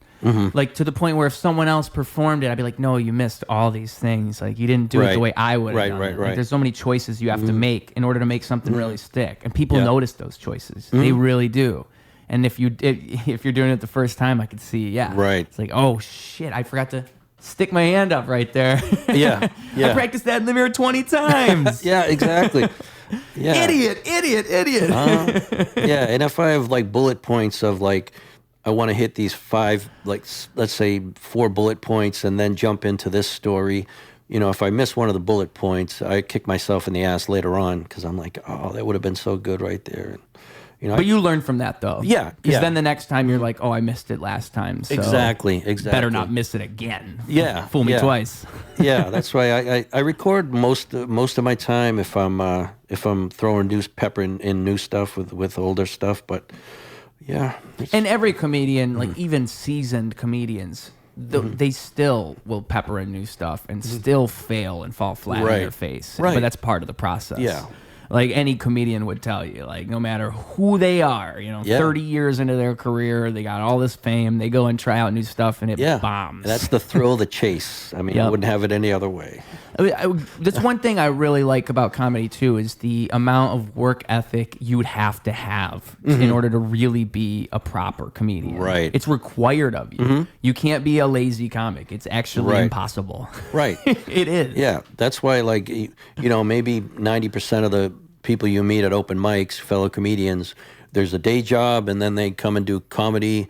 And then, if you hear that someone that you've been doing comedy with has quit their day job and they're becoming a full-time comedian, that's the most amazing thing right there. Yeah. That's great. And yeah, there's a few people that have done that, and they're thriving, so they're doing full-time. How do you imagine that happening? Like, what is the ideal way to make that? If you were trying to make that happen for yourself, what would be the steps that you would take to make money full-time off of comedy? Like, if you had to envision it. Gotcha. Let's get back to that 5 to 7 year plan. There would definitely have to be some producing. I'd have to be producing the shows and finding the right venues for that. But the day-to-day would be reaching out to comedians, reaching out to venues, getting advertising going. That would be it. And then also working on your own material as well. Yeah. So, I mean, I would love the day where I can wake up at 9 a.m. and not have to punch into work and just, work on my comedy all day, and then, getting in the car, going for meetings and trying to get stuff set up for, the following week. But yeah, that would be awesome. Producing seems like the way out for sure. Producing seems like a way that you could get revenue off of it and then support the comedy itself through it, rather, because it is a job in itself to produce. In a way, you're doing 3 jobs. When you're producing, you're doing comedy, and you have a day job. That's really what's happening there. Because I feel the same way with making music and a podcast and a real job. It's 3 different things all at once. But like, you could probably get sponsors for shows that you produce. I'm sure that you could find a way to, hey, $500 to fund this show. You'll get your name all over the posters. It'll be great for everybody. Yeah. Stuff like that would probably be a great way to fund it. I've done that at a kind of a smaller, hey, you want your name on the poster? You have any gift cards? Because that's kind of a good thing. We're giving away gift cards at the show. Da da da da da. Yeah. I don't know if you know Lobo Pizza. Was it Lobo Wolf Pizza or something? But there's a couple locations, Andersonville and then Logan Square. But really good pizza, and they gave us a couple cards, like gift cards, and we gave them away at a show, and people loved that. So yeah, to a lesser degree, that's one of the sponsors we had. Oh, that's a good idea. Gift cards. That's a great idea. Yeah, and then the people at the show will be like, "Oh, see, we got a free gift card." Yeah, and you put their little logo on there. It's a little wolf or whatever. You put that on there, and people synonymous with good pizza. So that's definitely a selling point. Yeah, that's cool, man. Because for one, it's a win-win because the company gets a lot off of that, and then you get a lot off of that. But also, it's probably like the way out, other than the internet now, other than that new pipeline everybody has, where you have to find. Because I don't know. I hear people. Someone told me. I won't say who it is, but someone I know who's got a big Instagram following told me that he makes, and I'm not even saying super big, just around 100,000 or less, right? And he says he told me he makes a decent amount off Instagram. And I was like, really? He said, yeah. He was assertive about it. So it made me think you probably can make money off of social media posts. I know what you're talking about, and I agree. Yeah. Yeah. I think, But absolutely. Stuff like that and is his TikTok. in TikTok, yeah. But again, about things being different jobs and separating your mind in that way. Right. That's a whole other thing, is posting and figuring out what works and how to post your comedy and what people are responding to and what they're not. And that is one thing I'm still trying to get a grasp on, the advertising. I will boost the posts from my shows, so it'll go to like people I don't even know, do that, and then you can run a campaign on Eventbrite, so they'll feature yours. I do that, and then I'm the old, I like the legwork. Like I'll put flyers up, like on poles and stuff like that, and just start talking to people. Like Clark Street is really busy, a lot of foot traffic. I go down there. Logan Square, I'm always down there, but the construction is crazy. But always doing, talking to people, putting flyers up there for my shows.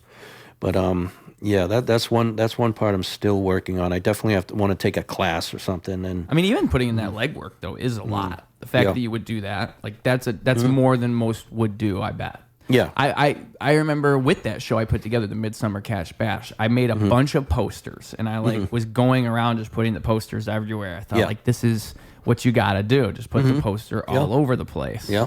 Because of course, like people live around there, they'll see a poster, they'll be like, "Huh, what is this?" You want to attract people to the thing. But people now are like, "Oh, they just post about it." But it does make a difference to like put physical things around. It's old school now to do that. Right. Yeah. I mean, I've got like maybe like a couple dozen Facebook pages that I advertise that I'll put the flyers on there, and then when you hang up the flyers now with the barcodes and all that QR stuff, codes, the QR codes, My next venture is I'm going to get one of those sticker machines and just put my barcode for my Ron Bloom Productions Instagram page, so I can just stick those everywhere, because people cannot not click on that. People cannot walk by without wondering what it is. Curiosity. And someone told me the same thing. They were like, you should get a sticker of your QR code and then nothing else. I'm like, really? Like, why would somebody scan that? They're like, because it says nothing else. Because people want to know what that is. And QR codes are smart. My day job, I work in cybersecurity, and I definitely recommend not clicking on random QR codes. But people cannot help themselves. Yeah, the people who find your music will also be the same, or the people who find your comedy will also be the same people who will get random viruses on their phone. It's the same exact. You're attracting that audience in particular. People who scan anything. But it is a fun way to do it. It's like because it's the act of discovery. Like they don't even know what they're about to find, and then what is this? Ron Bloom? What in the world? What am I looking at here? And they at least give it a glance that they wouldn't have given it otherwise. Right. Yeah. And my next venture, trying to be an extra on some of these Chicago shows, like Chicago PD, Chicago Med.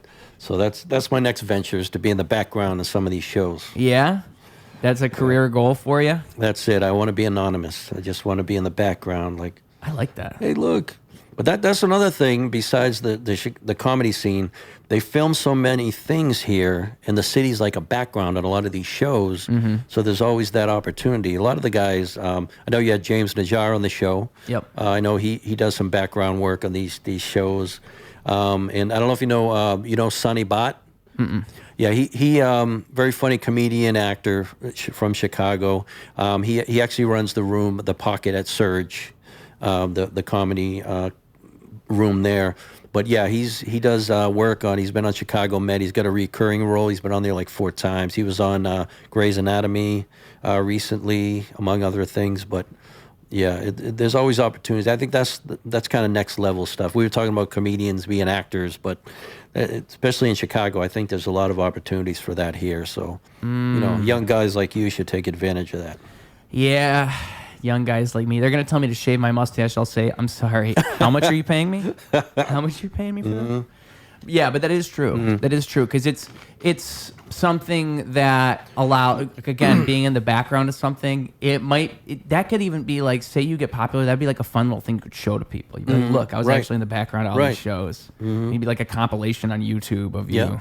Famous comedian Ron Bloom. It'd be like the JFK tapes. If you circle it and you pan in, that's me. That's me back there. The grassy knoll. I'm sipping Coke in the grassy knoll. It's me. That's my career highlight. Yeah. And then Do you still have, like, you go to open mics? Do you have any favorite open mics? Any open mics you'd like want to shout out? Anything like that? You haven't already, I guess. I try like half the time, the nights, instead of going to open mics, I'll go do flyers and stuff like that to put my production hat on. But when I do go to open mics, I try to make my way around. I may there's a good one on. Oh, they're gonna kill me because I can't remember the name of this. Harrigan's on Tuesday nights. It's on Halstead. It's called Pint of Laughs. Okay. Yeah, it's that's an amazing. Kat Diaz, Sean Shellhammer. I think they run that one, but that's a good one on Tuesday nights. You got the Laugh Factory on Tuesday nights. They do theirs. It's a bucket pull, and then Harrigan's is not too far from there. So when you get rejected from Laugh Factory, as I have, I think I'm 0 for 4. I've tried like 4 times. They don't like me, but yeah, and then you can go right down the street. It's like a mile away, but yeah, that's a good one. I don't know if you know Brian Miklas. Yes. Yeah, he runs a good one. End of the night. Him and Alan. Yes, yeah, I think him and Alan. Yeah. Alan Salazar. Salazar. Yep. Yeah, they run a good one. It's one of the late ones. It's past my bedtime, but a lot Is of people. It 11:30 when it starts? I think so. Yeah, a lot of people they'll go like the Glenwood in Rogers Park. That's a good one on Tuesday night. And then you can go to the late one over there. I think theirs is at the Clatter Ring. And that's on Foster, I believe. But yeah, my guy, when I first started doing comedy, stand up, when I came back doing open mics 2021, my go-to, my Obi-Wan Kenobi was Matt Doyle Perez, MDP. Yeah, that guy. That was my go-to guy. I'd sit next to him and I'd just bother him with all these questions like blah blah blah blah. But yeah, he's a real good friend. So he's definitely good. He's a good road dog too. What kind of questions? When I initially started, I'd be like, where are the other good mics, or what's the best, like how do you do your writing? Just all that kind of stuff. Like, because he was so when I'd seen him a few times, I would see him at the Red Room at first, and then I'd go to Power Hour, and he'd be there. Just pepper him with questions like, hey, hey, how do you do your writing? Where's the best mics on these nights? And da-da-da. And then we become friends on Instagram, and yeah, we just become friends over the years. So he's definitely a good sensei. Comedy sensei. Comedy My guy. sensei. Yeah, a mentor. Yes. Yeah. And we all need mentors. Truly, we really do. Like, Yeah. without good direction, we are nothing. I really think that. Like, Right. if you don't have anybody showing you the way at all, you're gonna get lost pretty fast. Right. Yeah. Right. It's great to be able to ask those questions, and you need to. I think that's one thing that's cool about the open mics in general too. Is you find those people pretty easily. You can find other comics that might know those things pretty quickly if you know what you're doing. You go to an open mic and you just kind of stick around for a little while and get to know people a little bit, and then all of a sudden you meet somebody that can teach you a million things. Right. Yeah. Right. Yeah, because I really didn't know. I didn't really have too many close friends moving here, but yeah, the Chicago comedy scene, I found my peoples. Yeah. MDP is a great guy. I've been trying to get him on this show because I can just sense it in him. He's a light in the comedy scene. Yeah, you can talk about everything with him. Music, like he was my road dog. We did a show in Rockford. It was like a couple-hour drive, but yeah, great fun to be in the car with as well. So just a good hang. Yes. Yeah. Yes. Shout out my good hangs in the world, all right? Because I've had some bad hangs that make me appreciate the good hangs. Yes. Yep. Absolutely. No offense to my bad hangs, but if you're a bad hang, you know that you are. That's probably the case. If you're a bad hang, you probably know you're a bad hang. So if you're offended by that, just take a long look in the mirror. Yeah. And be a good hang, gosh darn it. Yeah. Because I need more of you guys. Yeah. Oh, I get stressed sometimes. My dog knows better. All right, my dog's a good hang. My dog's a good hang. He doesn't even have to try. Right. I'm sorry. I'm ranting. I'm getting emotional over here. No, it's true. There's some people you want to be in a car ride with for 15 minutes, and that's fine. And then there are other people you wouldn't mind being in there for hours with. So. Yeah. And those people those hour people are special. Yeah. They're special. They warm my heart up. They make me believe in rainbows. Yeah, the cockles of the heart. The cockles of the heart. I feel my cockles trickling. And I'm like, ooh, I didn't know I could feel this way anymore. Yeah. And so what do you love the most about comedy? Like, what keeps you so interested in it? I don't know. There's a couple things. The writing aspect of it, it kind of opens my brain. It keeps me young, so to speak. And then like seeing everybody at the open mics, trying to keep up with them, and like we were kind of touching on this earlier, I think, before we started. But seeing people do well in comedy, like if they have something going on, I might be the worst producer in Chicago because like.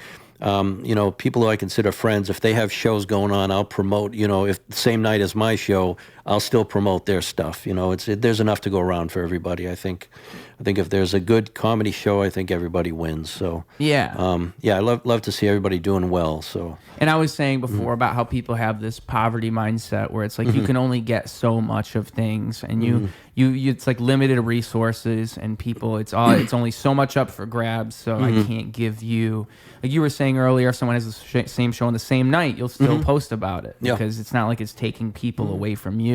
And that's a great way to look at things. Like you want everyone to succeed. And truly, if you play your cards right and you do things the right way, those people will remember you being good to them and being cool with them, and they can bring you up with them. Like as long as you do things right and you stay cooperative along the way, people will always remember that you were like that, and they'll still want to work with you when they get better and they grow. And you want everyone to succeed. You do. You really do. Yeah. Because if you're the only one that succeeds, well, that's not very fun. That's not a good time. Yeah. There's lonely. There's a bunch of people that I started doing mics with that I got to know, and they're all running shows all over the city now, and it's amazing to see. And it's kind of a network because of the fact that you all grew together. It creates this like spider web across the city where you all kind of have your own motion that you're moving around, and that's cool. It becomes its own thing. You were saying before how you have a group chat with all these guys. Yeah, which is cool. Like you're still connected in that way. Yeah, because that makes you more powerful than if you were all by yourselves. Like really. I think you said earlier, like if somebody comes into town and you could message the group and say, hey, so-and-so's coming into town. Can any of us get them on a show? Absolutely, because there are certain times of the month where I'll have shows, and then if I get somebody coming into town and I don't have anything going on at that time, I can pass that information on. And it's great to be able to reach out to like-minded people, and like I said, you don't have to pull someone else down to raise yourself up. You know what I mean? I think it's great to have friends in the comedy community. I think everybody, like we were talking about earlier, everybody looks at things differently, so you can pick people's brains and see how they would do something, and kind of, never too old to learn. Old dog, new tricks. Yeah, and the way that other people come to conclusions is often so interesting too. Like when you really try to figure out, like, oh, so why do you do that, and why do you do this? Because again, they think differently.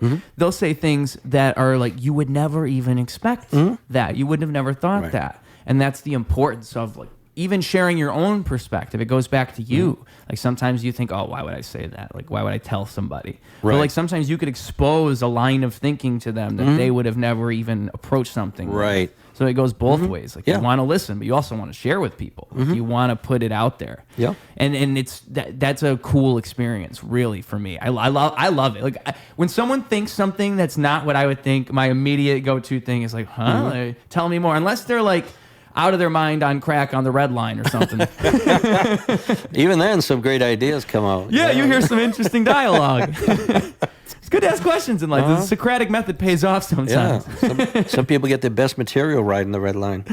So yeah, I mean, but yeah, I'm always like interested. Like someone tells me the Earth is flat, I'll be like, tell me more. Like, how did we get there? What do you tell me more about? Because I actually want to know. I'm not laughing at them. I'm with them. I guarantee you, because I'm entertained by it. I think people always blow my mind with the things that they say or the ways that they choose to.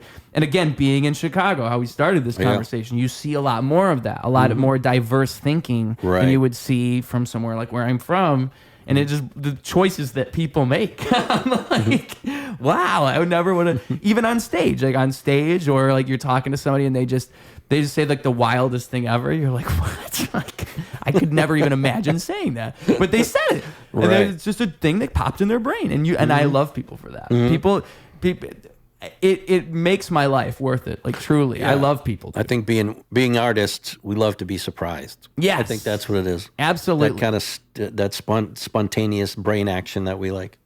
Yeah, because it's like the art of creativity in a way. There's something so unapologetically creative about people just saying the most unfiltered things. Like, really. I want to hear it all. All right, tell me everything. I'm down. Yeah, they're inspirational in that way too. Like I think when you're open and you are just inviting and you do say whatever's on your mind, it actually opens other people up in a way that you wouldn't expect. Right. You know? Right. And I think that I hate to be that guy, but I think truly that social media has dumbed down our social skills in such a way that we forgot how to do that. We forgot how to just be naturally hanging out and cool with each other and having a good time. Totally. I think one thing that makes me the way I am is I can't separate the two. Like I can't be on my right. I have to separate the two. I should say. I never pick up my phone when I'm with people. I can't do it physically. I'm too here. Right. And that's what it was like for everybody 20, 30 years ago. There wasn't a choice. Right. And so, like, just the difference in that, like, you see people kind of, and the way they interact is a little different, and they're a little bit touchier with things. And I don't think, I truly think that weird giant animal of social interaction overtook like just the being in person with one another and hanging out. You saw more than me. You were in the 80s. Yeah, that was it. It was. Yeah, back in the days, you know, you'd go out of the house, you'd play with your friends, you'd be out, you'd get to the point where your parents would have to call for you to come in. Now they're having trouble getting kids outside. Yeah, you know, kids are playing video games. They're in, you know, the phone, and you know, go outside, get some air, do something, get lost. Because there's something human about that. There's something human about experiencing the world and people in such an organic way, and it's like your life is right in front of you. It's not. It's not in that thing. It's not in the phone. It's you not remember there. The movie Good Will Hunting? Robin Williams was talking to Matt Damon, and Matt Damon, genius, everything he read, he took in. And Robin Williams said, "Yeah, you could probably tell me every fact there is about the Colosseum in Rome, but until you go there and you smell it and you walk through it and you crunch the little stones in there and see the people out front, it's not the same." Yeah. You know, you got to be in the moment. Wow. Go touch it, man. Wow, that's that's a great monologue, and that's right after Matt Damon sees the photo or the painting with his wife, and he makes a comment about it. Yeah, this was they were sitting at the little pond. I think it was in Boston Common or whatever. Yep, that's one of Robin Williams' best moments right there, and that movie in general. And Robin Williams is gold in that movie. And you got to imagine a lot of that is just improvisation too. Yeah, that and monologue. He came and all from that. stand-up comedy. Imagine that. And again, with improvisational skill being like a foundational thing, you can see it in all of his work. Yeah. You really can. Yeah. Like the way that he's able to create moments from nothing is phenomenal. He's one of the best in that regard. It's amazing. Very few that could work a room like him. Even to the point where you give him a script and he's not going to stick to the script. You have to accept that. Right. You have to be okay with it. Here's some guidelines. Try to at least mention this, and then whatever else you want to do. Because that's all you're going to get. And there's something beautiful about that. Like, again, the creative thing. He's being so creative. But, Robin Williams, man. Robin Williams is the man. Robin Williams, I think Jim Carrey kind of pulled that off pretty well, too. Yeah. Yeah. Why did we just bring up Robin Williams? I was going to say something. Why did I mention him? Why do we mention him? Good Will Hunting. Good Will Hunting, yes, in that monologue, yes. Because life is really about, like, I like to think that art is teaching you that in a lot of ways. Like when you see art, and that's why it's cool that that monologue comes from the other guy looking at art and trying to analyze it. Because art means different things to different people. You can't give me an analytical reason why this art is good, because the art's good to different people for different reasons. There's art that you will never understand that means so much to so many people. Right. And there's art that you love that someone else, you can show it to them and they won't get it. But it's because it's a conversation with yourself that's occurring that makes it meaningful. And you're creating that. Because you can never look at a picture and figure out what was in the painter's mind when they made it. You know what I mean? Yeah, like, Mona Lisa. Why is the boat in there red? Why'd you make the ocean like gray instead of blue? Like why'd you make the sun like red instead of orange? I don't know, like little stuff like that. You can interpret it the way you want, but until the artist like tells you what they were thinking, you're probably not going to nail the same thing they were thinking. So. And sometimes you don't even want to know. Sometimes the mystery is better. Right. The way I try to write music, I try to keep myself just far enough away from what I'm actually saying. So that way there's a room for interpretation on the listener's part. Yeah. There's always that artistic openness to where, like if I'm making a song about, like there's a song I just wrote about addiction. So I would say if you ask me what it's about, I would say it's about addiction. And the chorus goes, I've been half a days, watch me fall back. I could ride a wave, what you call that? I've been trying to change, or I could just try and stay, forget all that. I've been trying to change, watch me fall back. I think I got that right. I've been half a days, watch me fall back. I could ride a wave, what you call that? I could try and stay, forget all that. I've been trying to change, watch me fall back. That's what it is. And so it's like, that's just enough. That's scratching the surface of it just enough. Where I'm saying directly, it's about getting stuck in an addictive pattern. But I remember I showed it to somebody and I played the song for him and I was like, so what would you say that was about? And he said like, it's about like being stuck in a relationship with a girl and you want to get out of it, but you can't get out of it and you're stuck in this like, and I just thought like, again, about the things people say that you would never expect. I remember hearing that and being like, you got that from that? Like, and it made me not even want to tell him. Let you think what you want to think. But it's cool that art can do that, that it can create different experiences for different people. I think great art is timeless in such a way where it exists when it existed, when it came out, and then 10 years later it represents something else entirely, and then you look at it 30 years later and something else. Like classic hip-hop, nobody knew what they had when they had it, and now it's classic hip-hop. It's a whole different sound. You don't have boom bap now. Let me ask you a question. I know this is your podcast. Oh, ask me anything. All right, here we go. So aliens land on the planet. Woo! You get to play them one rap song to try to sell them rap music. Oh, shit. Yeah, it's a thinker. That is a thinker. Now, I'll tell you my answer while you're thinking. So, not my favorite Eric B. and Rakim song, but my melody. Check out my melody. Just lyrically, it's almost perfection. I don't know if you remember that one. But I don't know if you that's a good one. You can, That's a good one because you want a melodic one. The first one that came to my mind for some reason is that I don't know. I think is it called "Can I Kick It"? Is that what it's called? Tribe Called Quest. Yeah. Yes, you can. That's a great song. That's a great song because like I want to give them something that helps them understand like hip hop's not like they're gonna hear like the latest hip hop and get the wrong idea. I got to give them something that's like pure. Trust me. Like, this is a good thing. Yeah. Right. We want this. So that I would say I wanted to say like a Nas song, like something off of Illmatic. Yeah. But it would have to be the right one. Like maybe Halftime, maybe. But I don't know if an alien would understand that. I feel like Can I Kick It was more universal. I think an alien would get the vibe. Yeah. Or maybe like Miss Jackson. Maybe Miss Jackson would be a good one. I'm sorry, Miss Jackson. Yeah. I am for real. That's a great hip hop song. I mean, that's a good one. The aliens might understand that too. But I think Can I Kick It? I think Can I Kick It would be my final answer. It's a hard one. That's a great question, by the way. Thank you. Yeah, I was pondering that one day, and I'm like, wow, there could be so many different answers, but like to really sell hip hop, it's easy to eliminate songs, but then you can still come up with a list of 100 songs off the top of your head. So and hip hop is hip hop's a lot of different things too. That's the hard part. It's like what would be the best way to communicate hip hop's value to the aliens? Yeah, because hip hop, I wouldn't want to show them like a party rap song. I'm not going to show them Slim Shady. They wouldn't get what I'm showing them. They'd be like, "What the hell is this? Humans are deplorable. We don't want you." Yeah, that's why we didn't come sooner. Yeah, we were worried you would do this. So yeah, I would want to pick like a classic, like wholesome hip hop song to be like, listen, us humans have good values, and we this hip hop's just a fun way for us to represent ourselves. We come in peace. Yeah, you know? Yeah. I would be nervous to talk to the aliens, though. I'm not gonna lie. The aliens, you believe in the aliens? You think they're real? You think that the aliens are real? I don't know. See, half of my brain says as big as the universe is.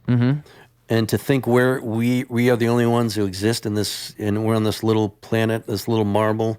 It's kind of selfish of us to think that we're the only ones who can exist in this whole big universe. You know what I mean? It's infinitesimal. But and then the other part of me says, well, are they here already, or are they ever? You know, if there's aliens, why aren't they here already?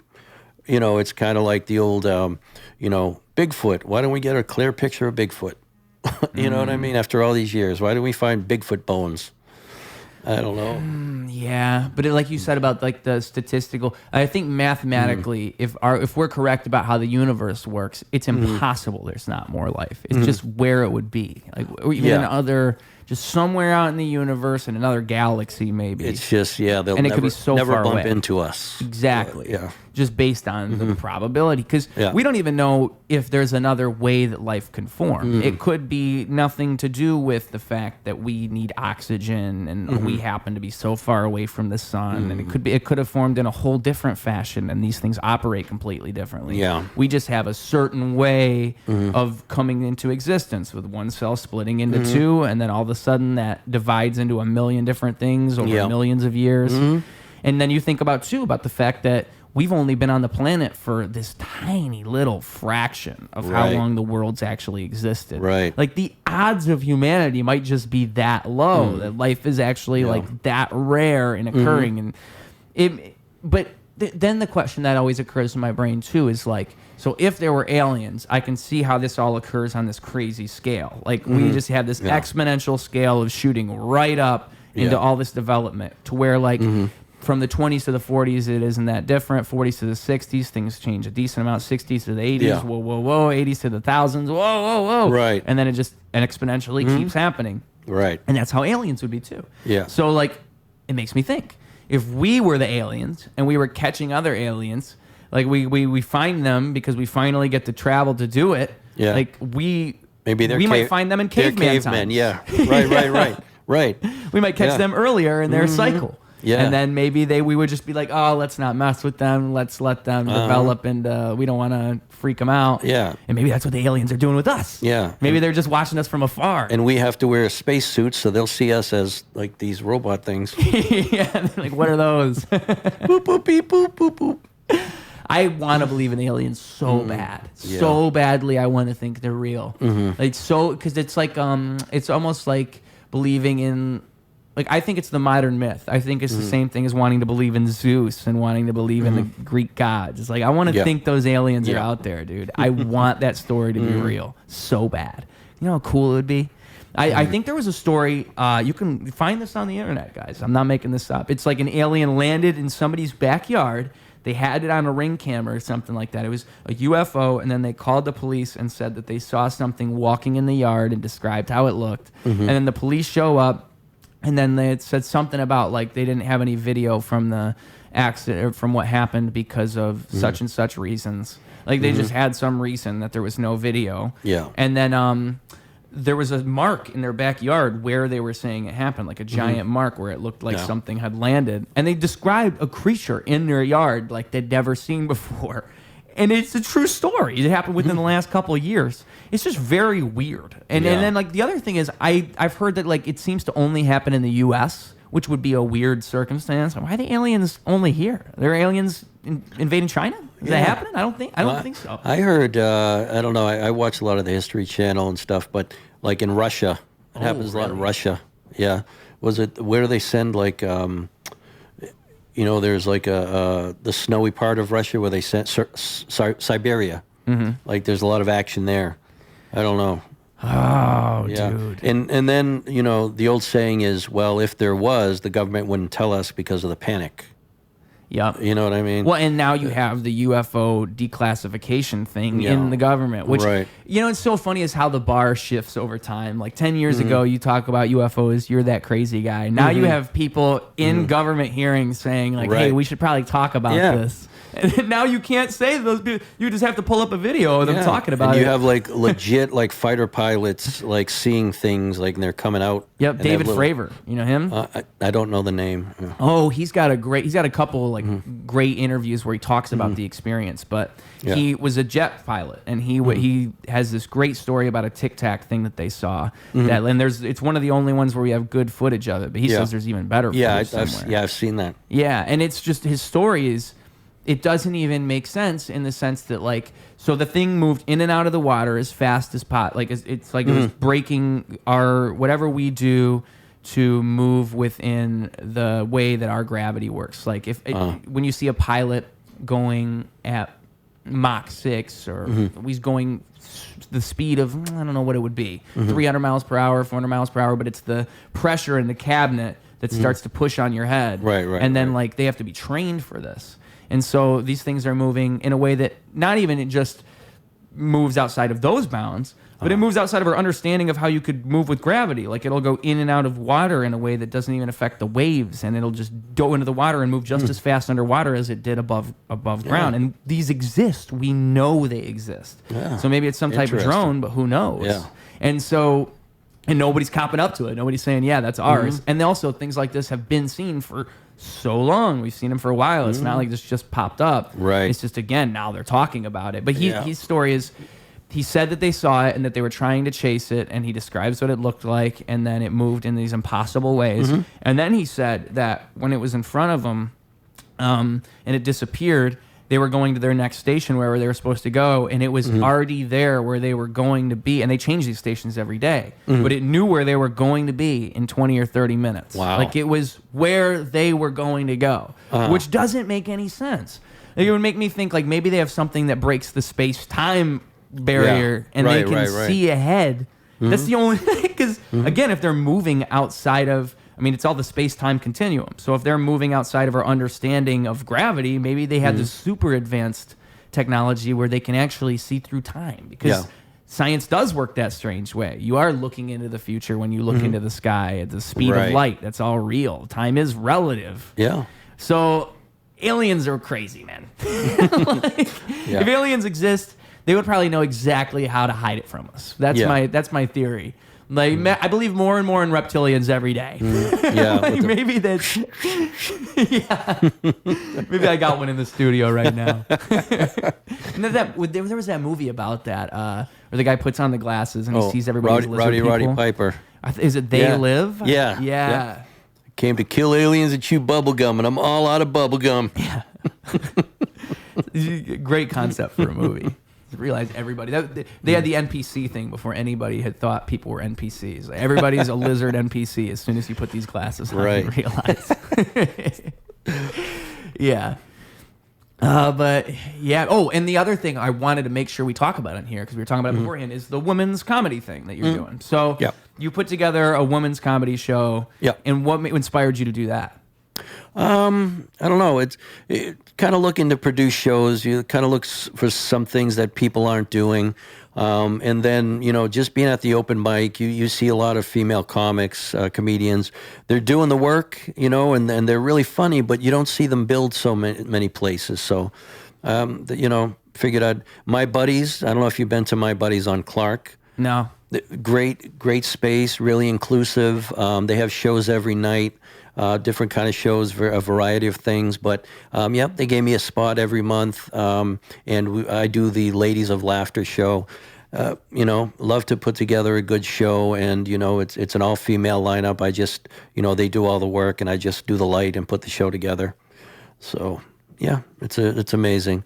Yeah, they love to see great comedians, period, but to see like certain comedians doing work, and you don't see them getting booked so much. So, figure give them a stage to stand on, and it's amazing. So, I've had some good shows. It's been running over a year now. So looking.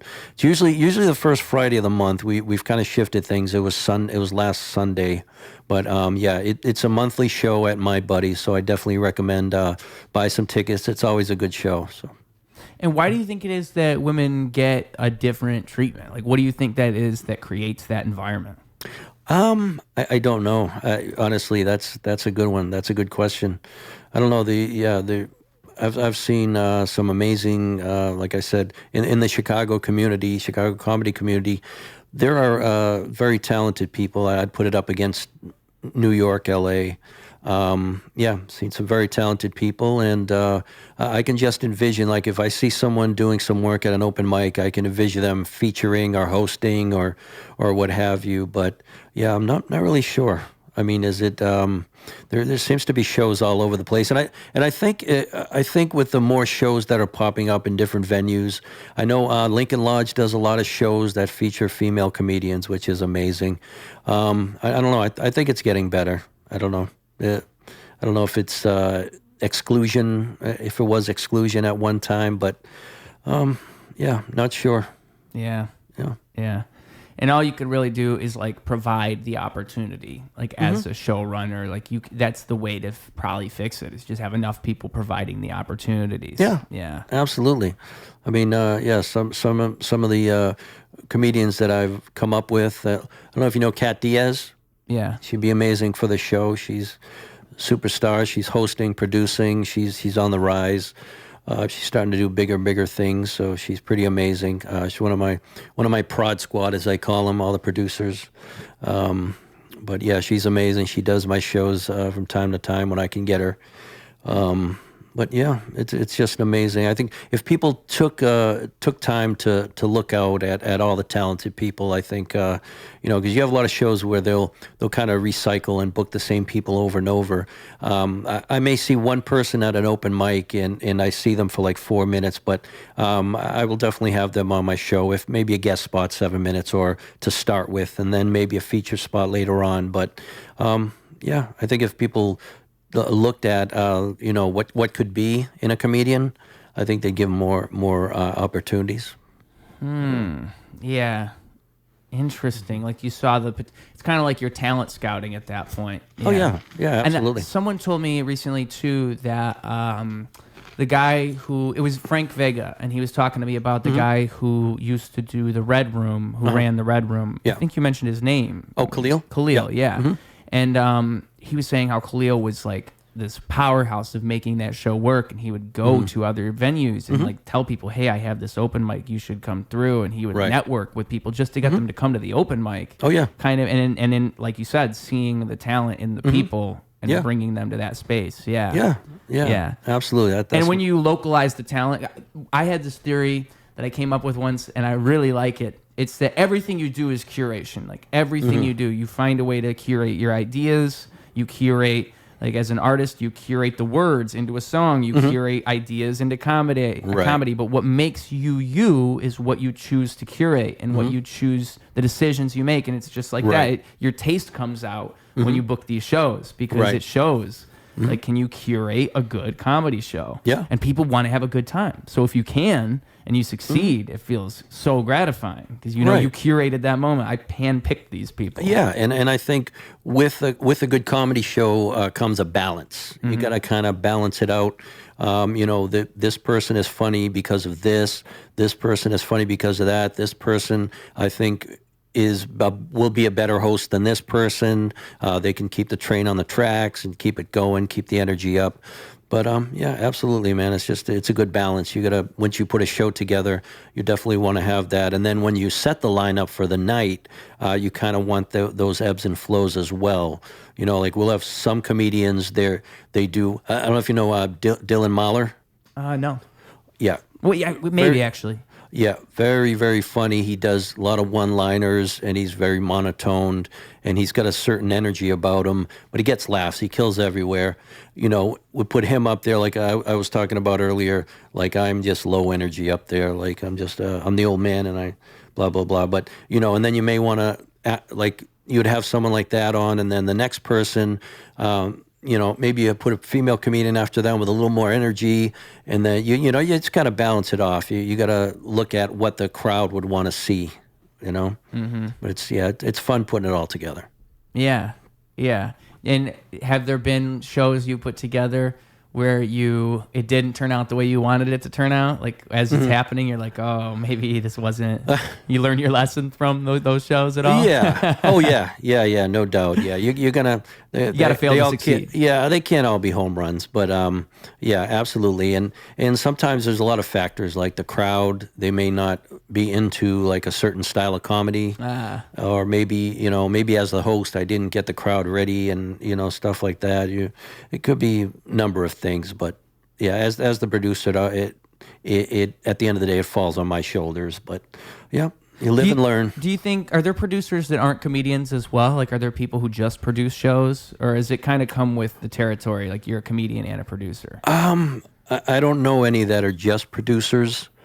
I know, let's see. No, yeah, basically all the producers I know, they do comedy too. So it's kind of like that kind of helps. I think if you just produce shows, you could probably do it, but, you wouldn't have that inside thing, you wouldn't have that insight to kind of put on a better show. I don't know, maybe, but yeah, most of I think all the producers I know they do comedy as well. That makes sense. Yeah. Because at that point, I was thinking like those things would probably intermingle a lot. So I wondered like, is there anybody who wouldn't do it that would just do the producing?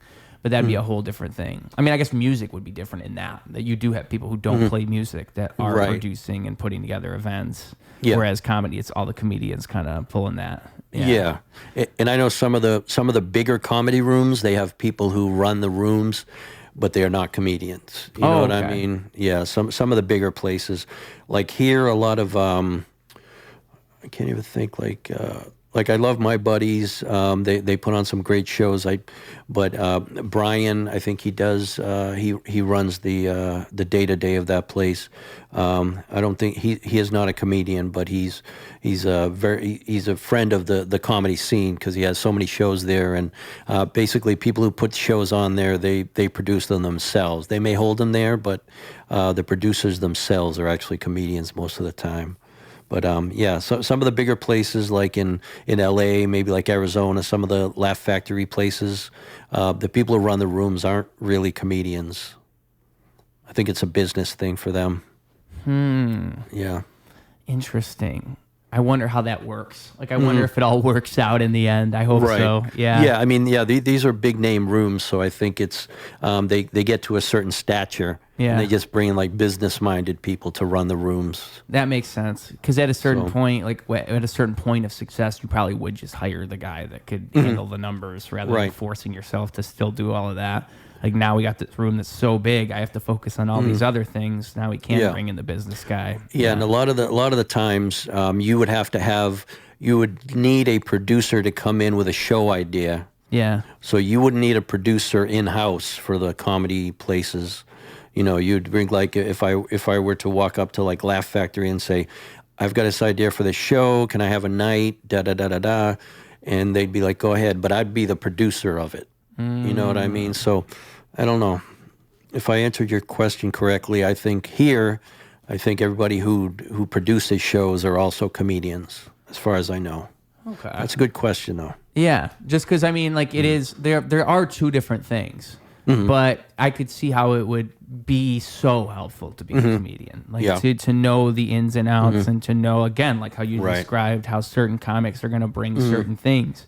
If you're a comedian, you're way more intimately involved with that than somebody who's just a spectator. You're actually you know what it's like to pull the audience in a different direction and how they need to kind of be threaded together just right. Exactly. Yeah, and would it just be like I imagine everybody gets the same amount of time for sets usually when you're producing shows, like everybody gets 8 minutes, everybody gets 10 minutes, or is there is there a closer that gets like a 20-minute set? You can do that most of the time.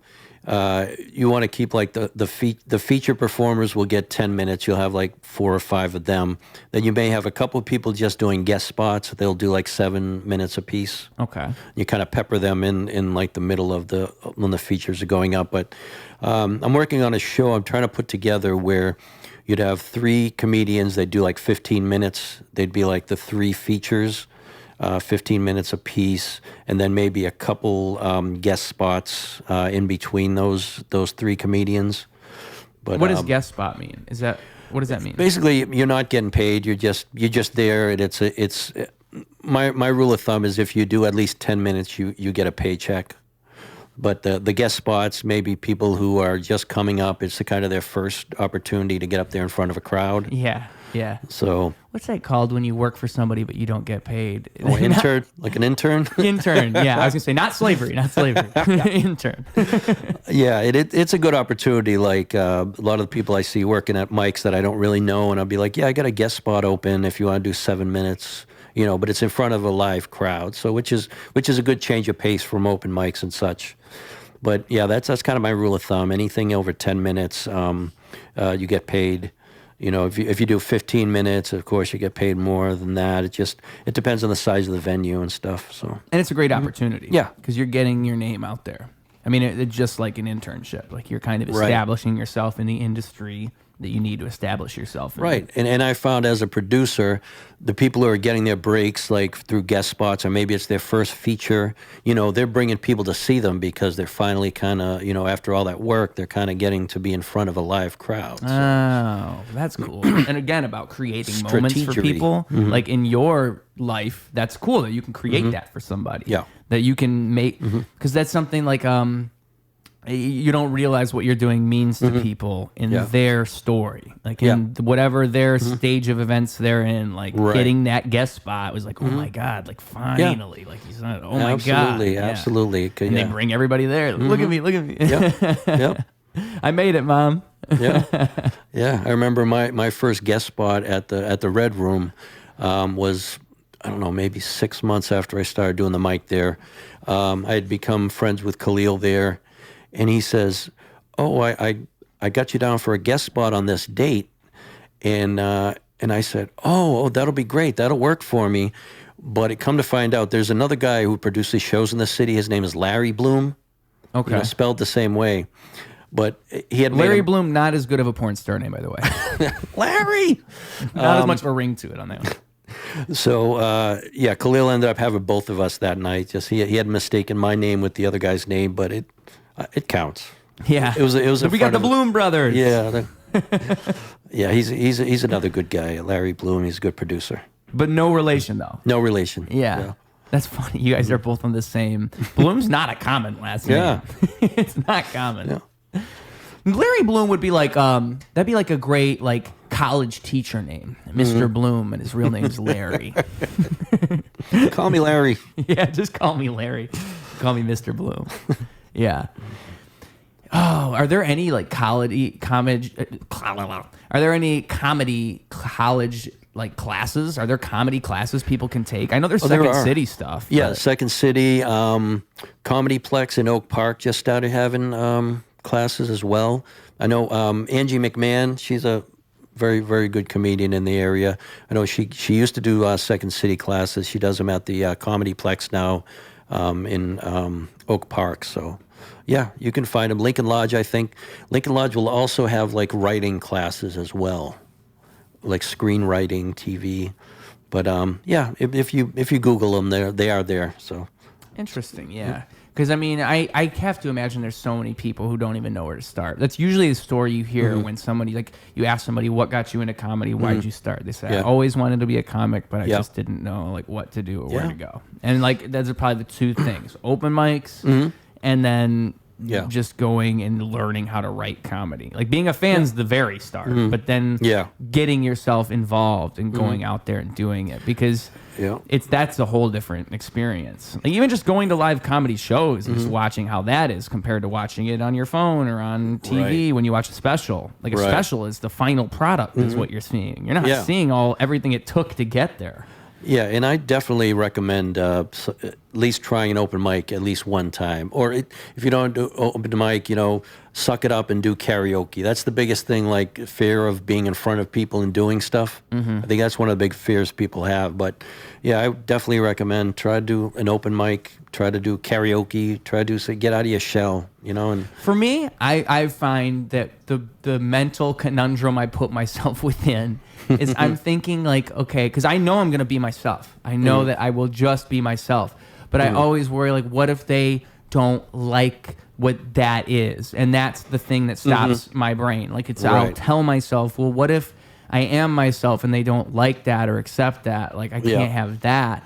But then every time I go on stage, it's fine. So it's just a stupid thing I tell myself. But that's usually what it is for everybody. Yeah. You stop yourself from just being comfortable because you have all these ideas, and then and that bleeds out into your performance. Like, that's even when if you're truly thinking that, if that's what's in the back of your mind, it will find a way to manifest itself into your act on stage. Yeah, absolutely. Anybody who steps on a stage doing anything, they want to be relatable. And I think what holds them back is they stop being themselves when they step on stage. So it's like a double-edged sword. You know what I mean? I want to be relatable so much, but I have to do this to be relatable, which means if it means you not being yourself, and that's what that kind of comes with just practice, more stage time. You kind of start to shed that.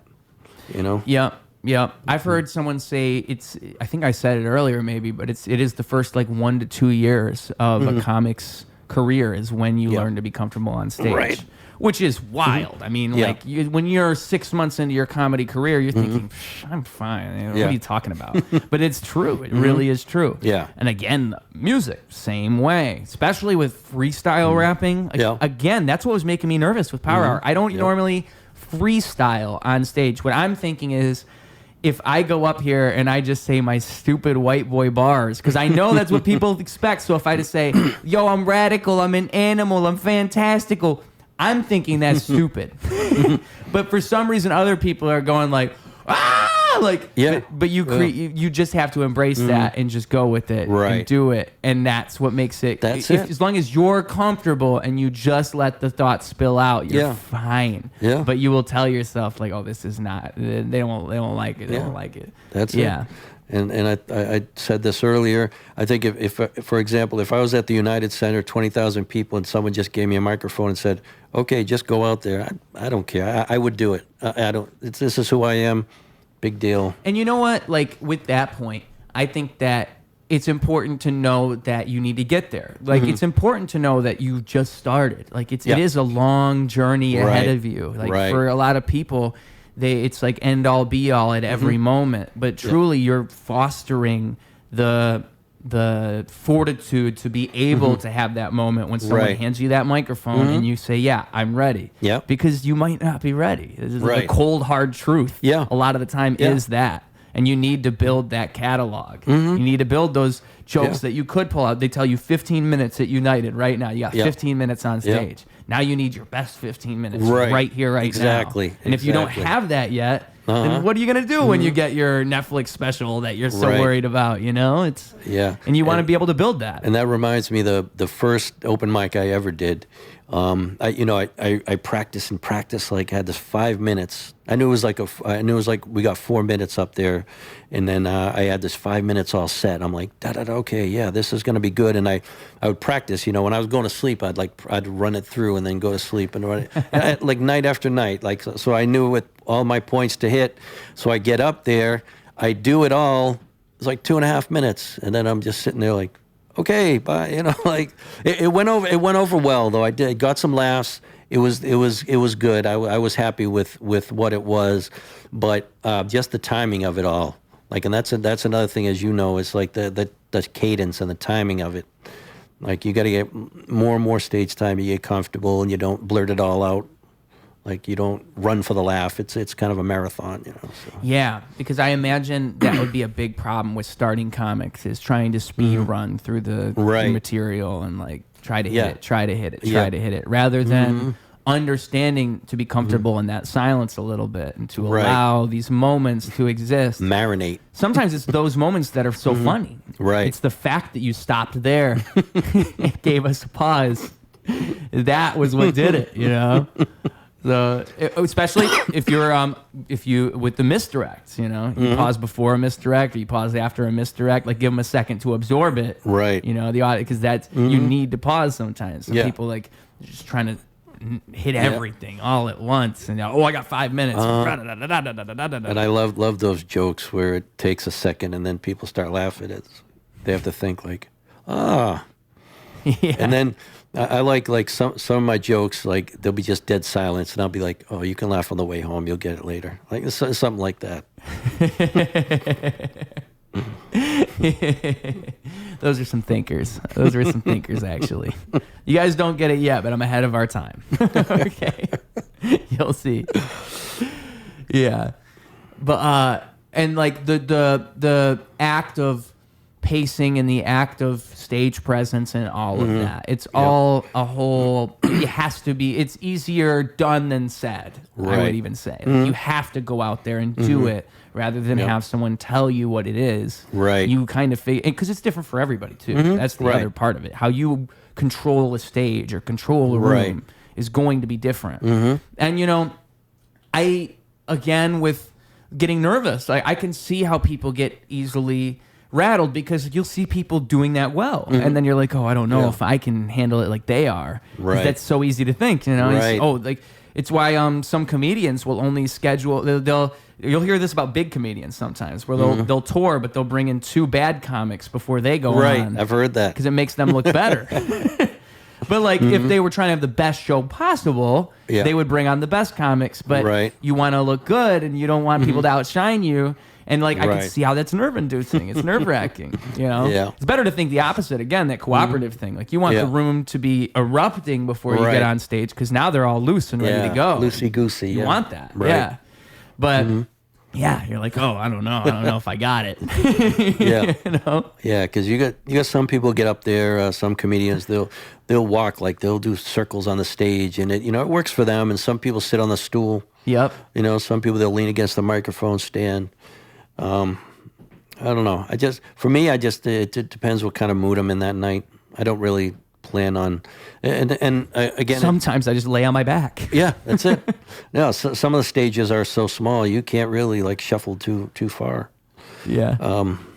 But I think it's an individual thing. I think, and it's feeling the moment too, like whatever that moment provides. Like maybe it is a stool day. Exactly. Yeah. Exactly. I think that's one thing that's so great about stage performance in general, is that you get to capture something right there in that moment, whatever it is. You get to kind of find it. And that's the fun part, is finding that moment. And whatever it is right here, right now, we can create something that will only exist here. And that you can only do that live at a show, at a mic, with the microphone in front of people. What I want to do on one of my upcoming mics, I want to sit on the stool, do a joke, and then like turn a little bit and then do another joke and then keep turning on the stool till I'm eventually like turned all the way around like a clock, like, you know, just keep doing jokes and then spinning around on the stool. Just keep going all the way for like 5 minutes. Yeah. Dude, it's awesome. That's and just because I imagine it's just because the people are going to remember that I did that. Yeah, I was the guy who spun on the stool. One thing I always wanted to do, because like Red Room, it's always billed as all arts. Yeah. So I wanted to do comedy, draw something, and sing a song at the same time. That was going to be my. So I was going to get up and I was going to do the Humpty dance. I don't even need the music for that. You know the Humpty dance. Oh yeah. So do the Humpty dance while I'm drawing, and then when I get done drawing and I get the light, I'll do a couple jokes. So that'll be my. Yeah, and no one's gonna forget that. Yeah, you said all arts, you get all arts. Yeah, all arts.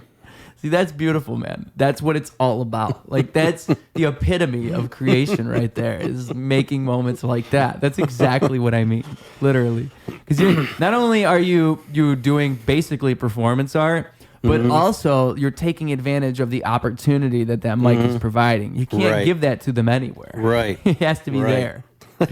Shout out Red Room too, just because of the environment that room is in. I really do like the vibe of that room. It's really nice. Like it feels. You were saying before we started here that it's like it's built for comedy, and it really is true. Like it feels that way. They really fashioned it in such a way where it feels like, and even the sound of the room, like it sounds good in there. Yep. And that's important for comedy. Yep. Just to have the comic punch through everything matters so much, because then everybody's attention is right there on the stage. My only complaint is that it's small. It's small enough to where, but I guess that's not even a complaint, because that makes every show intimate. Yeah, as we were saying before, yet again. Also, one thing I did want to ask you too is, what are your other interests outside of comedy? Outside of comedy and hip hop, what is some stuff that you spend your time on? Gotcha. Sports. Yeah. I'm a big homer. So the Red Sox, Patriots, Celtics, Bruins. Yeah. Love NFL football. Love the football season. Baseball I like, not as much as when I was a kid, but boxing, MMA, stuff like that keeps me young. And then movies, TV, always looking for a good show to watch. My wife and I, there's a few shows that we've watched we watch all like the NCIS, like we watch stuff together. We'll usually DVR and then catch up in the weekends. But her taste in reality TV is pretty garbage.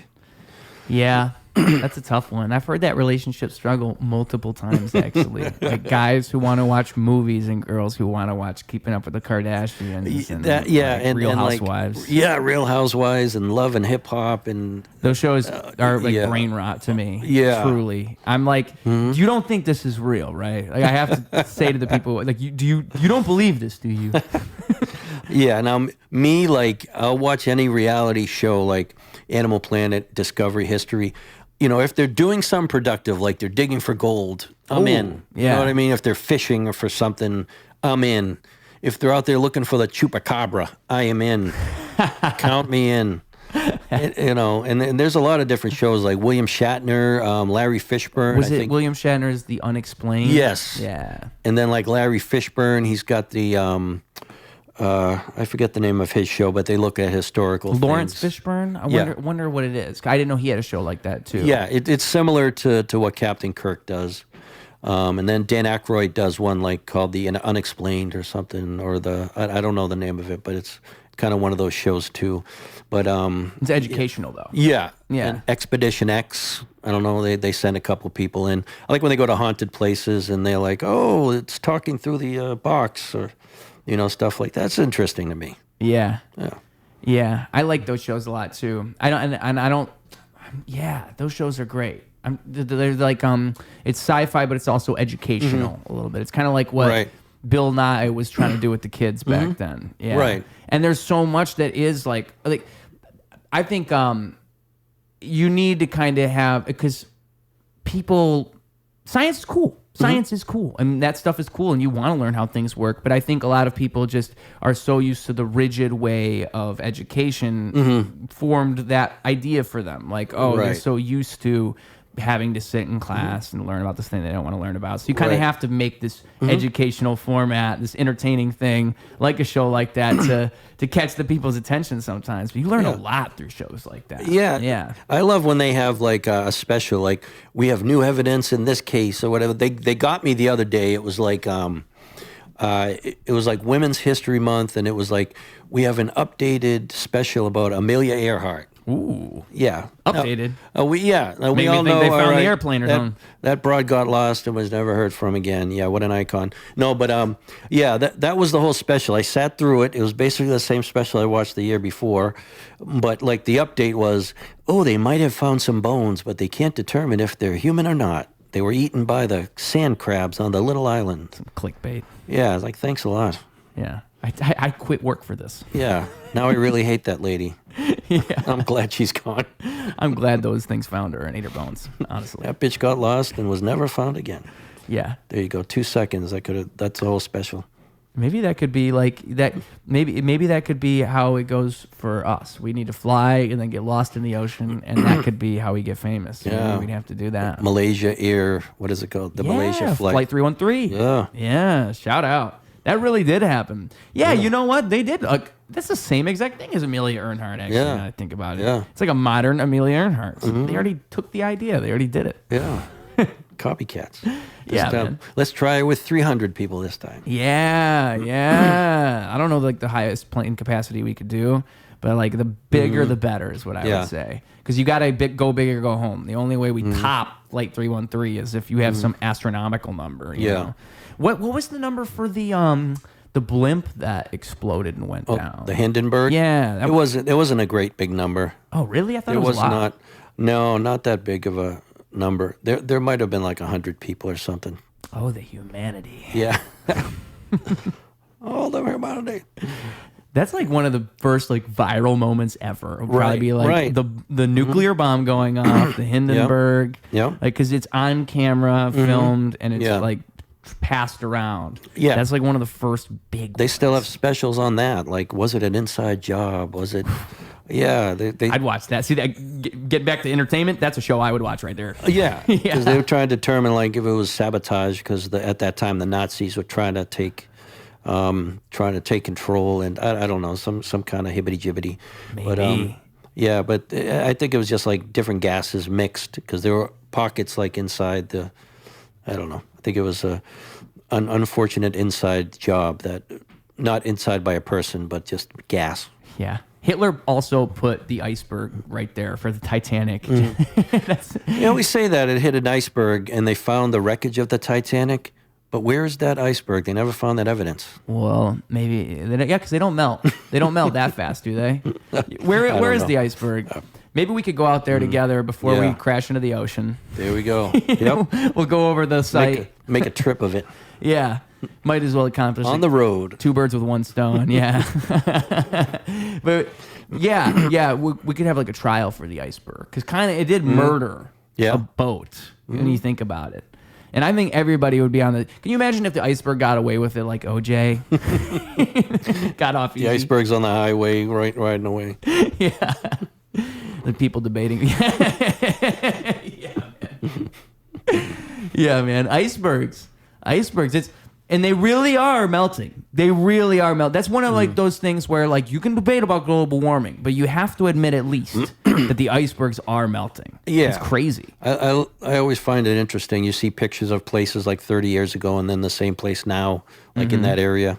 And it's like even I think since before like you could see more of it, like it was like the deeper it goes, the more blue and the more different the iceberg looks. Right. Like as these things melt, you lose that. You know, oh man, it's crazy. Because I've never seen a giant iceberg. You ever see those videos of the iceberg breaking and people are nearby it and they have to like sail away and it's catastrophic? Yeah, once it drops, it's like, big tsunami. You wouldn't think that. You'd think like an iceberg falling apart would just be like, no, I can be close to it. No, that thing will kill you. You could die being next to it. Because my wife and I, if we go on a cruise, we're not going to do like the Caribbean cruise. We want to go like to Alaska and do one of those cruises around. Ooh.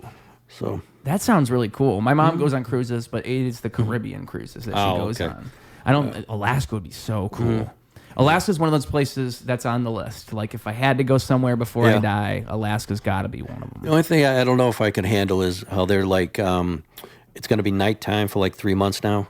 Uh-huh. Yeah, I don't know if I can handle that. Is that the entire state? No, it's just a certain area. Okay. Yeah, just the way that the Earth's tilted for like the next month or something. I don't know. I always thought when I was a kid and I heard that, I thought like, oh, that's just like a funny thing people say. I didn't know it was real. Yeah. But it's all about the hemisphere and the way that the Earth rotates. Yeah. Yeah, it really is like night and vice versa. It's daytime for so long too. I think I actually just saw a Facebook post about that where it was the last time the sun was going to be up for the rest of the year, and it was only from like 12:30 until 2:30, and that's the last time you're going to see the sun. Wow. And again, like 2 hours of daylight is crazy.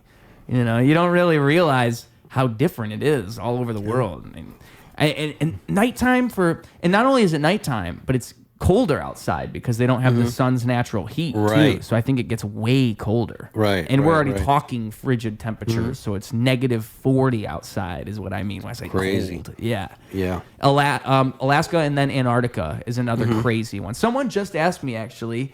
They asked me like if it was some random guy at a bar, and he said if you had to visit any country, what would it be? And I thought because that's a great question. Like if I had to visit any country and I could only pick one, like which one would it be?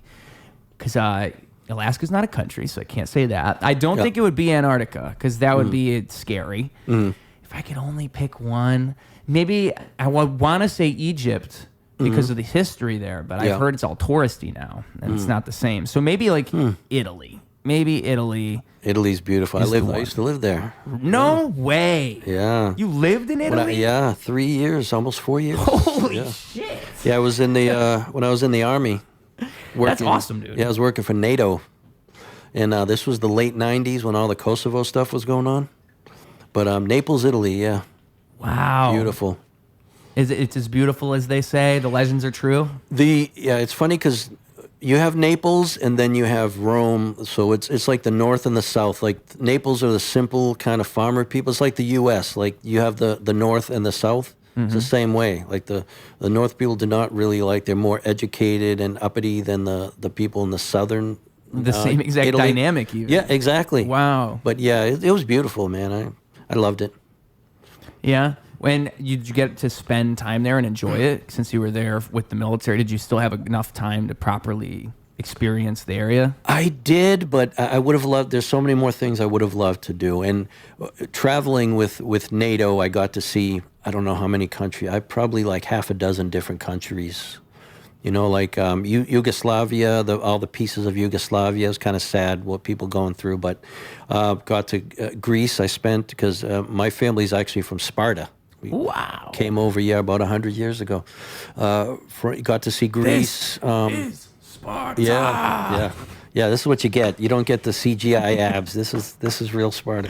That's cinema lies right there. yeah. They lie to you with these Hollywood movies. Fuck you, Gerald Butler, Gerard. But I got to see Turkey. Turkey was okay.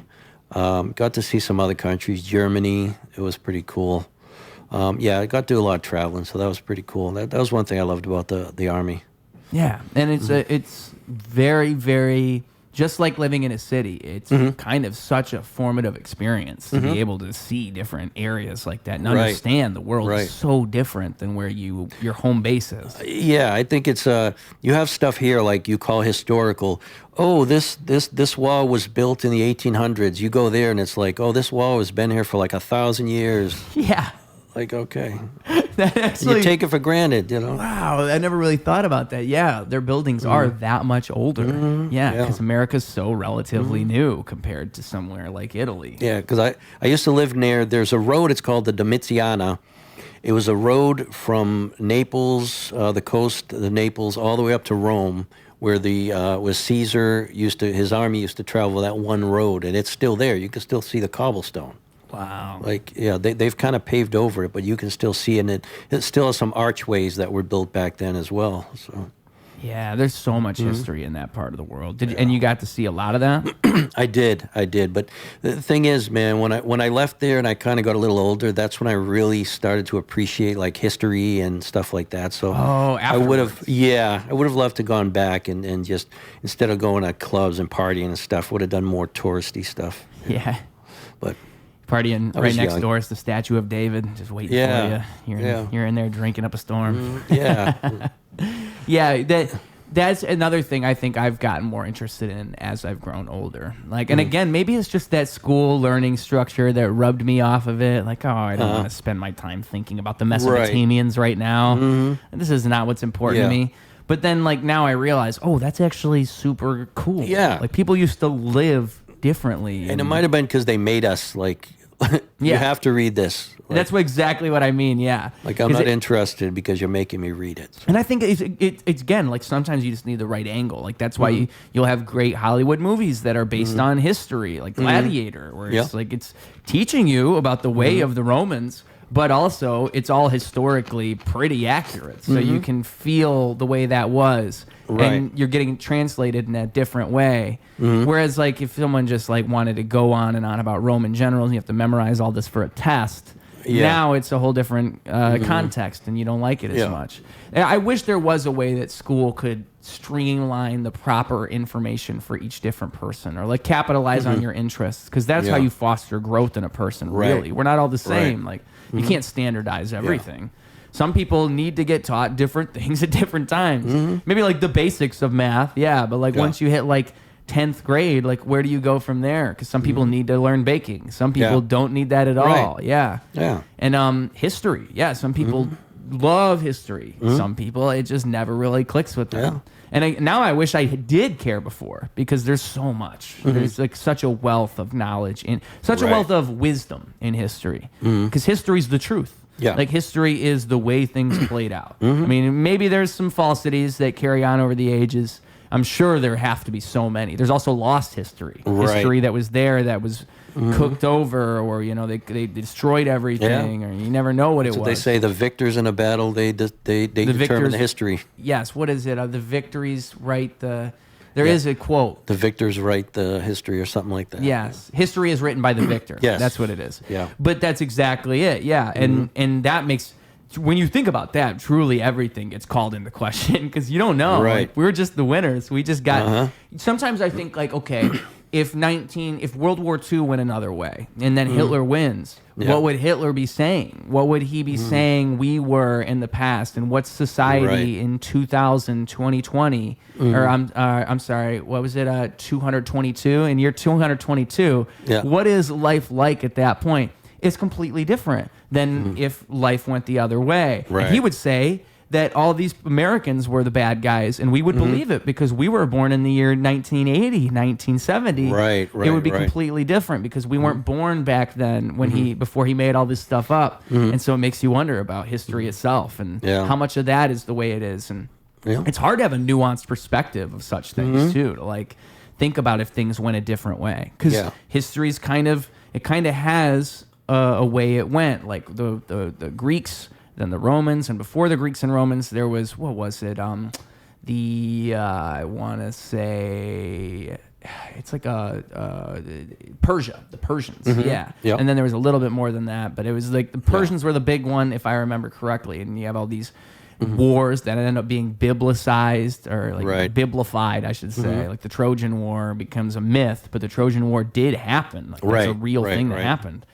And so, but these stories get passed down, and then things kind of happen in such a way. The Romans take all the Greeks' good ideas, and then we still, as a culture, are a result of the Romans' culture. Like when you look at Roman culture, you can see so many of us in them, because we got it from them. And we actually got it from the Greeks. And it's just so crazy to think about how ideas travel in such ways, and also how relative it all is. When you really think about it, 2,000 years isn't that long ago. Like humans have been around for 50,000 years. 2,000 years is a tiny little fraction of humans. And it makes me think of, like, what are future people like? We're in 2020. Like, we're 2,000 years away from Romans. What is year 4,000? I have no idea. We will be history. Like, they're going to look back people at this. Walking like this, hunched over with big thumbs. Like Wall-E, like the movie Wall-E. Can't get out of the scooter. We're getting there. I've seen those things where it's like pictures of like what they predict people are going to look like, and it is like that, which would make sense, because everybody's hunched over. Like, your body would genetically adapt to having a hunchback at a certain point, which is crazy. I wonder how, like, the whole political landscape looks in 100 years from now, like looking back, like how do they look back at these moments, and then like what are they gonna say? Are they gonna say like, man, those guys were really wilding out? That's what I'm hoping for. I'm hoping everything chills out, and then we just look back at 2020 and we're like, wow, that was an abusive relationship. Could have done better. Should have done this. But only time will tell, as they say, and time tells the truth, and that's why history is so cool. Is you can look back at those moments and pinpoint those patterns that we have, and and it gives you so much more perspective on the moment now. Yep. Like, we are just a moment in history, and we Right. will look back at it that way. And when you can look at it that way, you kind of think of things on a grander perspective, because you can draw comparisons and find things that have happened before. And the seasons change, but people don't. Yeah. Right? So human nature is always the same. It never changes. So It's the only thing that stays is change. wow, yeah. Yeah. Yeah. And ain't that the truth? Yeah. I think the beauty of all performance, the beauty of what I do, the beauty of what you do, is finding the order within that change, and finding the harmony that can be found within that chaos of life. Right. You know, a Right. great show makes you forget all that other stuff, and you just get to be there in that moment, and it all feels like it makes sense. And life is naturally chaotic. So when you have a way to make sense of all these things, and you can communicate that, people need those things, and I think there's something beautiful about it. Really, there's a spiritual thing to do so. Yeah, the audience comes and they just want to check out, for like an hour and a half or something. They just want to not think about what's going on and just laugh. So, yeah, if we accomplish that, then we've done our jobs. Yeah, man, and you are accomplishing that. You're doing it all the time with these shows you're producing, putting together. We can't wait for your grand return to comedy real soon. It's coming real soon, I'm sure. He gave me a sneak peek and told me it's down the pipeline, folks. He told me personally. 2025 is the year of Run Bloom. So yeah, man, you got any final message you want to send the people home with? Anything you want to make sure you say to them, or at least those social medias? Now's the time to let them know where you're at. If you can just follow me on Instagram, Ron Bloom Productions, or my other Instagram, if you could put that up. I'll give you both of the. I've got two accounts, but the Ron Bloom Productions. See what's going on. See the upcoming shows, and just keep supporting local comedians. So that's about it. And I appreciate you having me today. Yeah, man. Doing a great job. I appreciate it. Yeah, well, that's what it's all about, is supporting each other, learning through each other, and growing together, because you will never, ever achieve anything in a vacuum. And so stuff like this, doing these podcasts, and just talking to people works wonders, folks. That's the best advice I could possibly give you, is just put yourself out there. Trust me, it'll pay off in the end. That's how life works. And sometimes it's a magical thing that you would never even expect, and all you had to do was dip your toes in the water. So with that being said, Ruse Radio, clocking out. I got the world in my pocket, got a girl on my arm, got an eye in my socket, whirlwinds in my palms. I'm a free man, let me lead you along. I can show you something different, let me sing you a song. Ain't no algorithm touch me, ain't no palace this lovely. I find a way to find a way out.